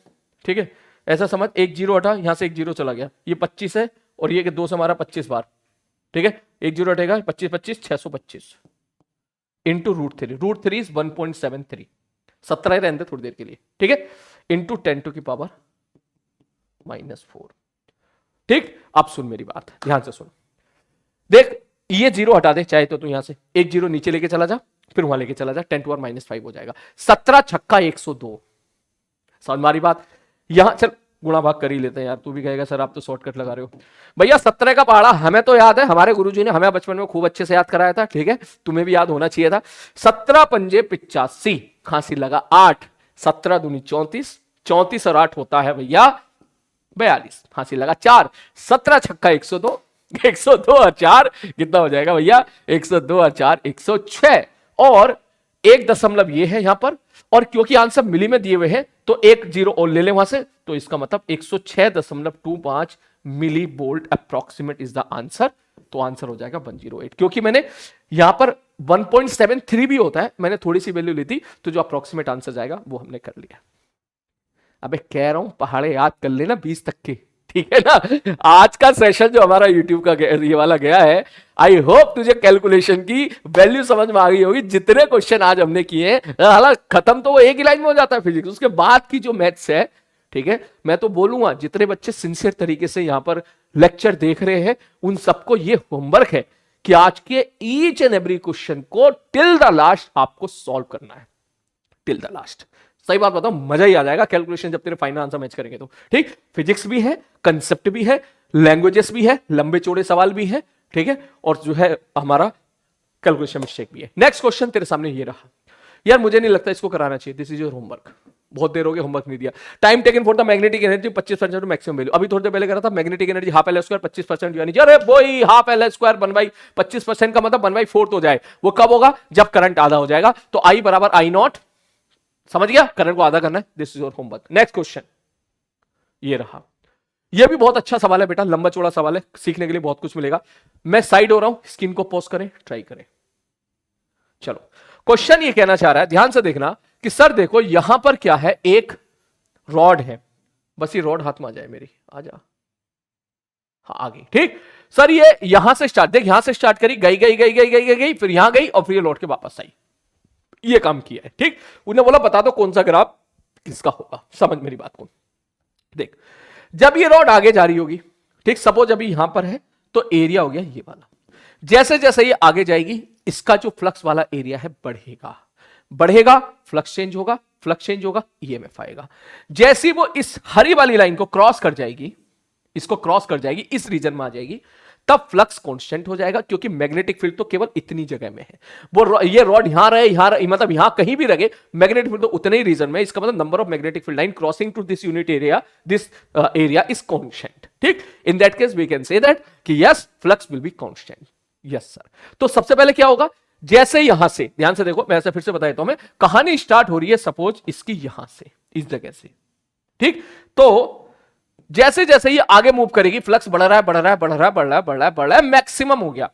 अब फ्लक्स हो गया constant, constant, constant, constant, constant, constant, constant. क्यों कांस्टेंट? क्योंकि यहां पर जब ये रॉड पहुंचेगी तो भैया इतना सही तो होगा ना एरिया, फ्लक्स तो केवल फ्लक्स वाला एरिया तो इतना सही होगा। ठीक, ठीक है सर। अब इसके बाद जो है, अब जब ये वापस आएगा constant, constant, constant, constant, constant, constant, अब इसके बाद ये घटना स्टार्ट हो जाएगा। इसका मतलब फ्लक्स पहले बढ़ेगा, फिर कांस्टेंट, फिर घटेगा। ये मुझे दिखाई दे रहा ए से, दैट मींस जो ए वाला ऑप्शन है, ये वाला जो ए वाला ऑप्शन है, ये हमारा किसको रिप्रेजेंट करेगा, फ्लक्स को। अब बात आई कि सर ये बी, ये वाला बी किसको रिप्रेजेंट करेगा। हमारे सामने ऑप्शन कौन है, फ्लक्स, पावर डिसिपेटेड और ईएमएफ। पावर डिसिपेटेड मतलब सर हीट लॉस। अब जैसे ही आगे जा रहा हूं, ठीक है, यहां से लेके यहां तक जैसे ही पहुंचेगा, ठीक है, फ्लक्स चेंज होगा, हाँ, ईएमएफ आएगा, हाँ, करंट आएगा, हाँ, हीट लॉस होगी, हाँ, और जब ये वापस आ रहा होगा तब करंट आएगा, हाँ, हीट लॉस होगी, हाँ। हीट लॉस की डायरेक्शन थोड़ी ना होती है कुछ, है। अगर मैं तुझे एक सवाल बोलूं, एक रेसिस्टेंस है, इससे करंट अगर आई फ्लो कर रहा है तो इसके अक्रॉस पावर लॉस अगर मैं तुझसे पूछूं तो क्या बोलेगा? आई स्क्वायर इंटू आर। परंतु अगर मैं कहता हूं भैया इस बार करंट इधर से आ रहा है पीछे से, अब जो पावर होगी अब क्या माइनस आई स्क्वायर आर थोड़ी ना होगी, अभी भी तो यही होगी ना, रेजिस्टेंस के थ्रू हीट लॉस हो रहा है ना, वो तो उतना ही होगा जितना होना चाहिए था उसको, आई स्क्वायर इंटू आर, वो तो करंट पे डिपेंड नहीं करेगा। इन ए सिमिलर मैटर यहां पर भी ईएमएफ आएगा, करंट फ्लो करेगा इस वायर का या ये रॉड का, जो भी इस सर्किट का इफेक्टिव रेसिस्टेंस होगा उससे जब जब करंट पास करेगा वो हीट लॉस होगा। करंट की डायरेक्शन बदले या ना बदले हीट लॉस तो होगा ही होगा। इसका मतलब पावर डिसिपेटेड का साइन तो हमें सेम ही रखना है। तो इसका मतलब सर यहां पे जो ये तो नहीं हो सकता क्योंकि ये कह रहा है एक बार निगेटिव एक बार पॉजिटिव, ये कह रहा है पॉजिटिव पॉजिटिव, इसका मतलब सी इज पावर। ये पावर लॉस है, डिसिपेटेड लॉस है ये, है ना, सर्किट को मिल नहीं रही है, सर्किट तेरे को दे रहा है, इस्तेमाल कर ले इसको। ये पावर लॉस है, सर्किट का लॉस हो रहा है अक्रॉस द रेजिस्टेंस, सर्किट की जो एनर्जी है वो लगातार वेस्ट हो रही है एक तरह से, है ना। तो सर एनर्जी वेस्ट हो रही है, हाँ बिल्कुल। तो सर वो एनर्जी आ कहां से रही है? डिटेल में जा, क्लास में सवाल कराया होगा, आगे वी वेलोसिटी के साथ फेंक के मारेंगे ना, पीछे की तरफ जो है ना, जो है आईएलबी फोर्स लगेगा इस पे, जो इसको रिटार्ड करेगा, इसकी काइनेटिक एनर्जी को कम करेगा। ठीक, तो अगर मैकेनिज्म पे जाएगा ना तो इसका मतलब वो उसको रिटार्ड का कुल मिला के इसकी स्पीड लगातार कम होती चली जाएगी कायदे में। स्पीड कम होने का मतलब क्या हो गया सर? काइनेटिक एनर्जी जितनी कम होगी उतना वो हीट लॉस में चला जाएगा। ठीक, क्योंकि मैग्नेटिक फील्ड यहाँ पे कोई काम करती नहीं है। अच्छा बच्चा समझ गया होगा मैं क्या कहना चाह रहा हूँ। ठीक है, चल खैर आगे बढ़ते सवाल पे चलते। अब उसने क्या बोला सर? उसने बोला फ्लक्स हो गया, पावर हो गया, ईएमएफ और बता दो। तो भैया जाते टाइम ईएमएफ अगर पॉजिटिव तो आते टाइम ईएमएफ नेगेटिव, इसका मतलब बी तेरा क्या हो जाएगा? ईएमएफ हो जाएगा। तो भैया चेक कर ले, सी इज द करेक्ट आंसर। काफी कुछ सीखने के लिए मिला इस सवाल से बेटा। ठीक है, चल आगे बढ़ते। नेक्स्ट अगला क्वेश्चन तेरे सामने ये रहा। उन्होंने बोला 100 ओम रेजिस्टेंस है, कैपेसिटर है, इंडक्टर है, connected in series across the इतना वेरिएबल फ्रीक्वेंसी। ठीक है, calculate the value of the inductance ताकि रेजोनेंस हो, रेजोनेंस फ्रीक्वेंसी दे दी है बेटा। ये सवाल जो है अल्टरनेटिंग करंट का है। ठीक है, रेजोनेंस फ्रीक्वेंसी में पढ़ते थे, मैं हिंट दे देता हूं, आपको पता होगा जब एक्सएल बराबर एक्सी हो जाता है, जब एल ओमेगा बराबर 1/ओमेगा सी हो जाता है, तब रेजोनेंस होता है। जो भी पूछ रहा है इसके बाद पूछ लेना। देख फ्रीक्वेंसी उसने दे दी है यहां पर। ठीक है, ओमेगा बराबर 1/√LC, ओमेगा की वैल्यू कितनी होती है? 2πf, एफ की वैल्यू दे दी है उसने। ठीक है, और क्या पूछा उसने? सी भी दे दिया है। पूछा क्या उसने? Calculate value of the inductance, L की वैल्यू पुट कर देना, सॉल्व करके आंसर आ जाएगा। सिंपल सा सवाल था। ठीक, ऑल तो ये क्वेश्चन यहां का नहीं है, ये क्वेश्चन जो है अल्टरनेटिंग करंट का है, लेकिन हम लोग तो ईएमआई और एसी एक मर्ज करके पढ़ते हैं ना कायदे में, है ना। चलो नेक्स्ट क्वेश्चन, फटाक से जल्दी से ट्राई करो। ठीक है, जल्दी, मुझे तो होमवर्क टाइप देने में लग रहा है सवाल। स्क्रीन पॉज करो, जल्दी ट्राई करो। ठीक है, मुझे सवाल में कुछ दम नहीं लग रहा है। फ्लक्स दे रखा है, ठीक है, फ्लक्स दे रखा है, उसको डिफरेंशिएट कर देना, ईएमएफ आ जाएगा। ठीक है, ईएमएफ आ जाएगा, रेजिस्टेंस से डिवाइड मार देना, करंट आ जाएगा, और टी की वैल्यू पुट कर देना। This is your homework. ठीक है, next question, current is placed in the magnetic field as shown in the diagram, current is induced in the coil because B is. भैया current कब होता है? जब बी को वक्त के हिसाब से हम लोग चेंज करते हैं। ठीक है, अब उसने बोला है कि सर इंड्यूस करंट ऐसे है। ठीक है, इसका मतलब इसकी वजह से मैग्नेटिक फील्ड है बाहर की तरफ आई है इंड्यूस करंट की वजह से। इसका मतलब कहानी कुछ ऐसी होगी, एक्सटर्नल मैग्नेटिक फील्ड अंदर की तरफ होगी और बढ़ रही होगी, और उसको बढ़ाने के लिए उसने घटाया होगा। ठीक, हाँ ये भी सही है, ये भी करेक्ट मैंने बोला है। क्या अंदर की तरफ मैग्नेटिक फील्ड हो रही होगी और बढ़ रही होगी, तो उसको घटाने के लिए बाहर की तरफ जो है मैग्नेटिक फील्ड पैदा करने के लिए करंट यहां पे कैसा आ जाएगा? ये this is one of the option. मैं एक एक करके ऑप्शन चेक कर लेता हूं। ये ऑप्शन कहीं दिया है कि अंदर की तरफ मैग्नेटिक फील्ड बढ़ाना? कहीं नहीं दिया है, एक एक करके ऑप्शन चेक करना पड़ेगा। Outward and decreasing with time, हाँ ये मैच कर गया ना। अगर मैं तुझसे बोलूं मैग्नेटिक फील्ड एक्सटर्नल जो है वो बाहर की तरफ है और घट रही है, तो घटे तो घटने ना दे, मतलब बढ़ाए, तो ऐसा करंट फ्लो कराना है इस केस में कि बाहर की तरफ मैग्नेटिक फील्ड आए। दैट मींस करंट ऐसा फ्लो करना चाहिए। यस, ये ऑप्शन इज करेक्ट। ठीक, ए भी करेक्ट है और ये भी करेक्ट है, मगर ये ऑप्शन हमारा कहीं गिवन नहीं है। ठीक है, मल्टीपल चॉइस में सवाल होता है जी एडवांस में, तो अच्छा क्वेश्चन बन जाता है यहां पर। ठीक है, चलो नेक्स्ट अगला क्वेश्चन। ये तेरा होमवर्क है भाई, इस टाइप का सवाल मैंने करा दिया है तुम्हें। ठीक है, कि t equal to 0, t equal to infinity पे क्या होता है ये आपको पता है। इंडक्टर के साथ इन्फिनिटी पे वायर बन जाता है, t इक्वल टू 0 पर टूटा हुआ वायर होता है। सर्किट एनालिसिस का सवाल हो जाएगा, सॉल्व कर सकते हो।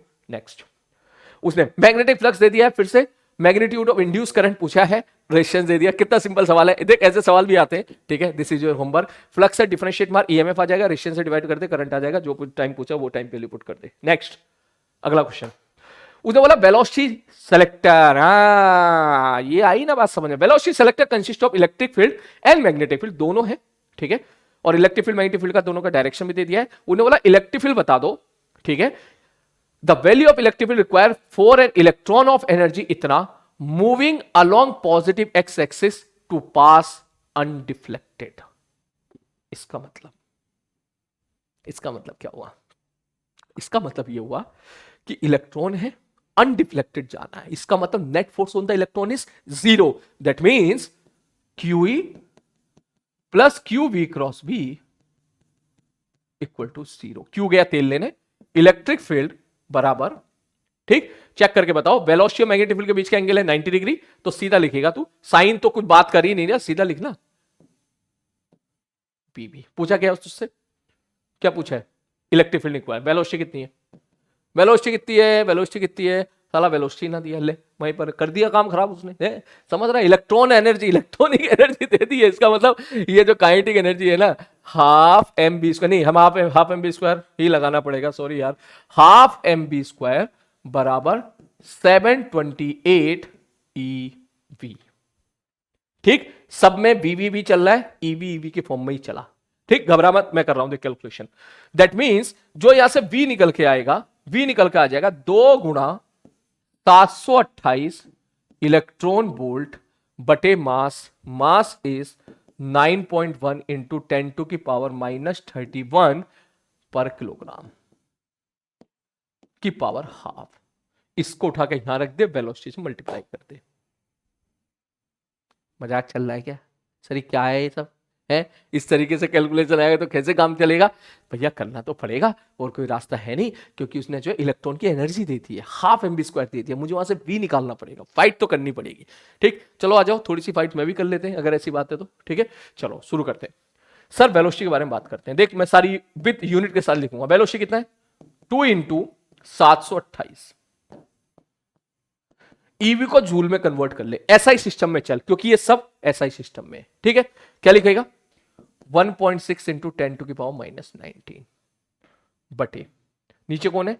9 ही रहने दे उसको, इंटू 10⁻⁻31, सब कुछ चल रहा है का under root multiply by B कितना है मैग्नेटिक फील्ड? 12 इंटू 10⁻³ आ जा भैया, काटा पीटी कर ले, आइए जरा, आइए भाई काटा पीटी करते हैं, आ जा, देख ध्यान से देख, 9 8 72, ठीक है, और 9 1 9, मैं तो 81 काटूंगा, अप्रोक्सीमेशन चलाऊंगा भैया, मेरा मन, ठीक है। 81 बाहर निकल का आया 9, ठीक, 31 ऊपर चला गया, 1931 -90 + 31 ये हो जाएगा 12, ठीक है। ये 12 आया तो 12 में से बाहर निकाल दे 6, ठीक, यहां से कितना हो गया? 3.2 हो गया। अब 3.2 का अंडर रूट क्या लिखे? ठीक है, अप्रोक्सीमेशन लगा सकता है अच्छा खासा, तो तू ऐसे समझ, अंडर रूट 3.2 इज अप्रोक्सीमेटली, 2 का स्क्वायर कितना होता है? 4, 1.5 का स्क्वायर कितना होता है? 1.5 का 2.25, लिख ले 1.7, ठीक है, आजा, ठीक है, सब 1.7 इंटू 12, ठीक है, इंटू 10⁻⁻3, ठीक। अब फिर से कैलकुलेशन, ओहो, यहां से चेक कर बे, ये गया 10⁻³ हो गया, ये हटा किलो में चला गया, आंसर इज 12 नमा 108 इंटू 1.7, ठीक है, 1.7 से मल्टीप्लाई करेगा, और ये क्या आ गया तेरा? किलो वोल्ट, इसी यूनिट में जा रहा है भाई साहब। आ रही बात समझ में? मेरे हिसाब से सारी चीजें सही जा रही हैं, बस तुझे मल्टीप्लाई करना है 108 को 17 से। क्लियर है? आई थिंक तुझे यहां पर फॉर्मूला पता होगा, जस्ट मल्टीप्लाई कर दे, ठीक है। 17 छक्का 102, 17 7 119, ठीक है, एंड 17 8 136, तो 136 में आ जाएगा 36, 17 × 17 और 1 18, सही जा रहे हैं ना अपन, ठीक है। और ये 183 किलो वोल्ट, हाँ मतलब ठीक है, अप्रोक्सीमेशन ए आंसर चला ही जाएगा, ठीक है। पैसे भी तो खूब सारे मारे हैं हमने, अप्रोक्सीमेशन ये यहां मारा तो बेस्ट आंसर है वही तो लगाएंगे, ठीक। किलो है, देख वेरिएशन बहुत बड़ा है यहां पर, ये 192 इंटू 10 टू की पावर 3 है, ये 192 इंटू 10 टू की पावर -3 है। बहुत बड़ा अंतर है, लाखों का अंतर है इसमें तो। ठीक है, ये भी ये देख रहा तू 96 इंटू 10 टू की पावर 5। अबे यार इतनी मेहनत तो करनी ना चाहिए थी, पावर पावर के साथ खेल लेता साला तो भी आंसर आ जाता। ठीक है, सब में पावर पावर चल रहा है। खैर ये अच्छा क्वेश्चन था कैलकुलेशन वाइज, वैसे तो बहुत फर्जी सवाल है। ठीक है, एक बार जो है इस क्वेश्चन को आप लोग भी अपनी तरफ से ट्राई कीजिएगा। तो चलते हैं नेक्स्ट क्वेश्चन की तरफ। तुम्हारे सामने ये रहा, ट्राई करो फटाक से, जल्दी जल्दी जल्दी जल्दी जल्दी जल्दी जल्दी जल्दी जल्दी जल्दी।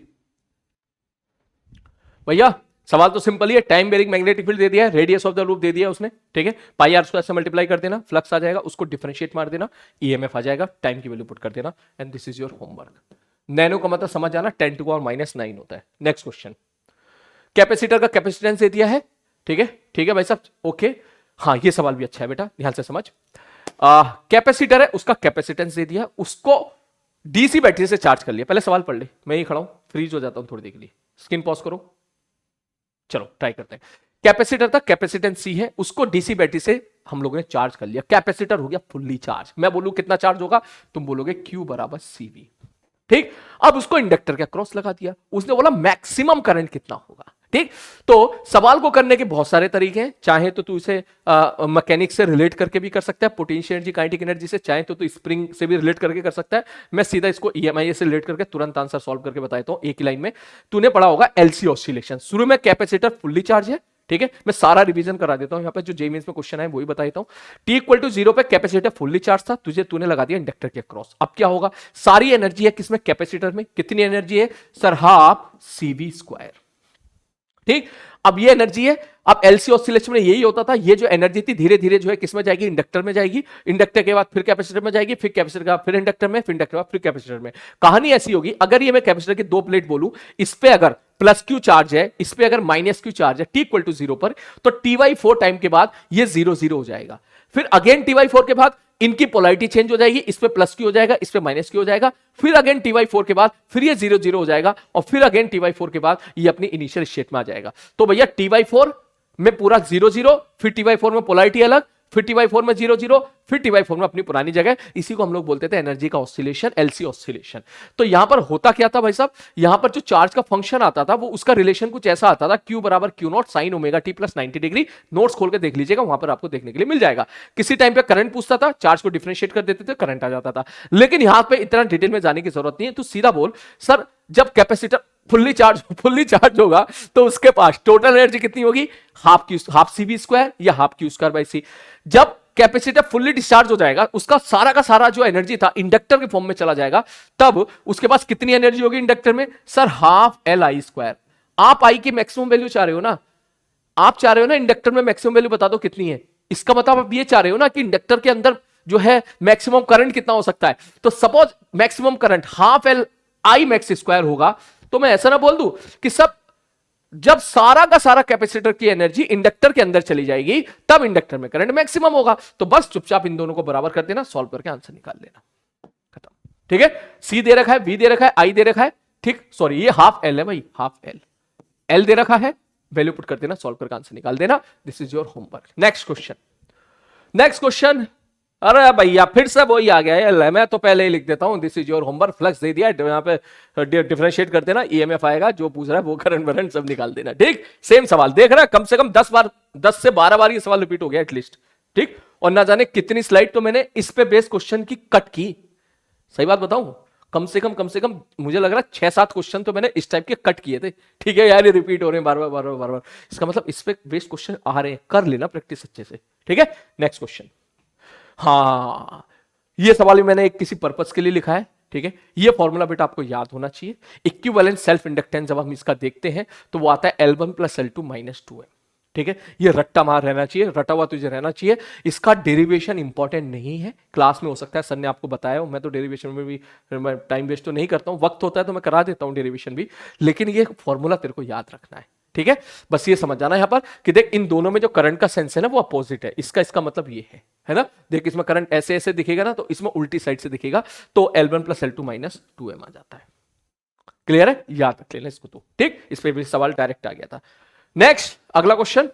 अगला क्वेश्चन, मेटालिक रॉड है, लेंथ इतना है, नॉर्थ साउथ में मूव कर रही है कांस्टेंट स्पीड के साथ टुवर्ड द ईस्ट, कोई दिक्कत नहीं है, हॉरिजॉन्टल कमा, ये वही सवाल है, ये सवाल तेरा होमवर्क है, थोड़ा सा चेंज होके आया है, इसको आप जरूर ट्राई कीजिएगा, मैं हिंट दे रहा हूं। देख, जो मैंने अभी एंगल ऑफ डिप वाला सवाल बताया था, उसमें नेट मैग्नेटिक फील्ड दे दी थी, ठीक। देख इधर उस सवाल में याद आ गया, हवाई जहाज वाला, इधर बीनेट था, इधर बीनेट हॉरिजॉन्टल, नीचे बीनेट वर्टिकल, ईएमएफ किसने दिया, बीनेट वर्टिकल ने, और वो जैसे दिया हम लोगों ने उसको साइन वाला कंपोनेंट लेके सॉल्व कर दिया। सोच तुझे हॉरिजॉन्टल दिया होता वहां पे, फिर तू कैसे करता, फिर तू टेन थीटा लगाता, टेन थीटा बराबर वी वर्टिकल बटे वी हॉरिजॉन्टल, ठीक है। थीटा तुझे दिया होता तो वर्टिकल निकल जाता। इसका मतलब तुझे चाहे नेट मैग्नेटिक फील्ड दिया हो, हॉरिजॉन्टल मैग्नेटिक फील्ड दिया हो, या वर्टिकल मैग्नेटिक फील्ड दिया हो, तीनों में से कुछ भी दिया हो और एंगल ऑफ डिप दे दिया हो, तो तू वो ईएमएफ सॉरी वो मैग्नेटिक फील्ड निकाल सकता है जिसकी वजह से ईएमएफ आ रहा है। कौन सा फॉर्मूला लगा के, tan theta angle of dip जो है बराबर वी वर्टिकल बटे वी हॉरिजॉन्टल। अब इसके बाद ये क्वेश्चन को आराम से सुकून से पढ़ना और भाई साहब उसको तो फिर ट्राई करना। क्लियर है? तो भैया आज का सेशन देख यहीं तक था, ठीक। काफी सारे क्वेश्चंस हम लोगों में यहाँ पे कम से कम 35-40 के आसपास क्वेश्चन तो शायद हो ही गए हैं, और भी इधर उधर का डिस्कशन हुआ, that is more than sufficient. आज के लेक्चर से जो हमने सीखी बात वो यही थी, फॉर्मूले सारे क्लियर होने चाहिए, ठीक है, और कैलकुलेशन भाई बहुत स्ट्रांग होनी चाहिए, क्योंकि तूने हर एक सवाल में देखा मैंने जितने क्वेश्चंस लिए थे उनमें कैलकुलेशन अच्छी खासी थी। बेटा प्रैक्टिस कर लेना, और जो बच्चे सिंसियर तरीके से पढ़ रहे हैं, सच में सिंसियर तरीके से पढ़ रहे हैं, उनको मैं बोलूंगा ये पूरी पीपीटी कम से कम 2 बार खुद से सॉल्व जरूर कर लेना, ठीक है। इसके तुझे बहुत सारे बेनिफिट्स मिलेंगे, पूरी फिजिक्स में बेनिफिट्स मिलेंगे, तेरा डर खत्म हो जाएगा, specially for the JEE advance. जितनी जेई मेंस में तुझे कैलकुलेशन दिखी है, इतनी ही तेरे को जेई एडवांस में भी देखने के लिए मिलेगी, शायद इससे ज्यादा देखने के लिए मिलेगी। तो प्रैक्टिस अच्छे से कर ले, ताकि जब भी तेरे सामने ऐसा चीजें आए, सीना तान के एकदम तू आगे कर, और 17 का पहाड़ा याद कर लेना, बहुत जरूरी है, ठीक है। चल टेक केयर।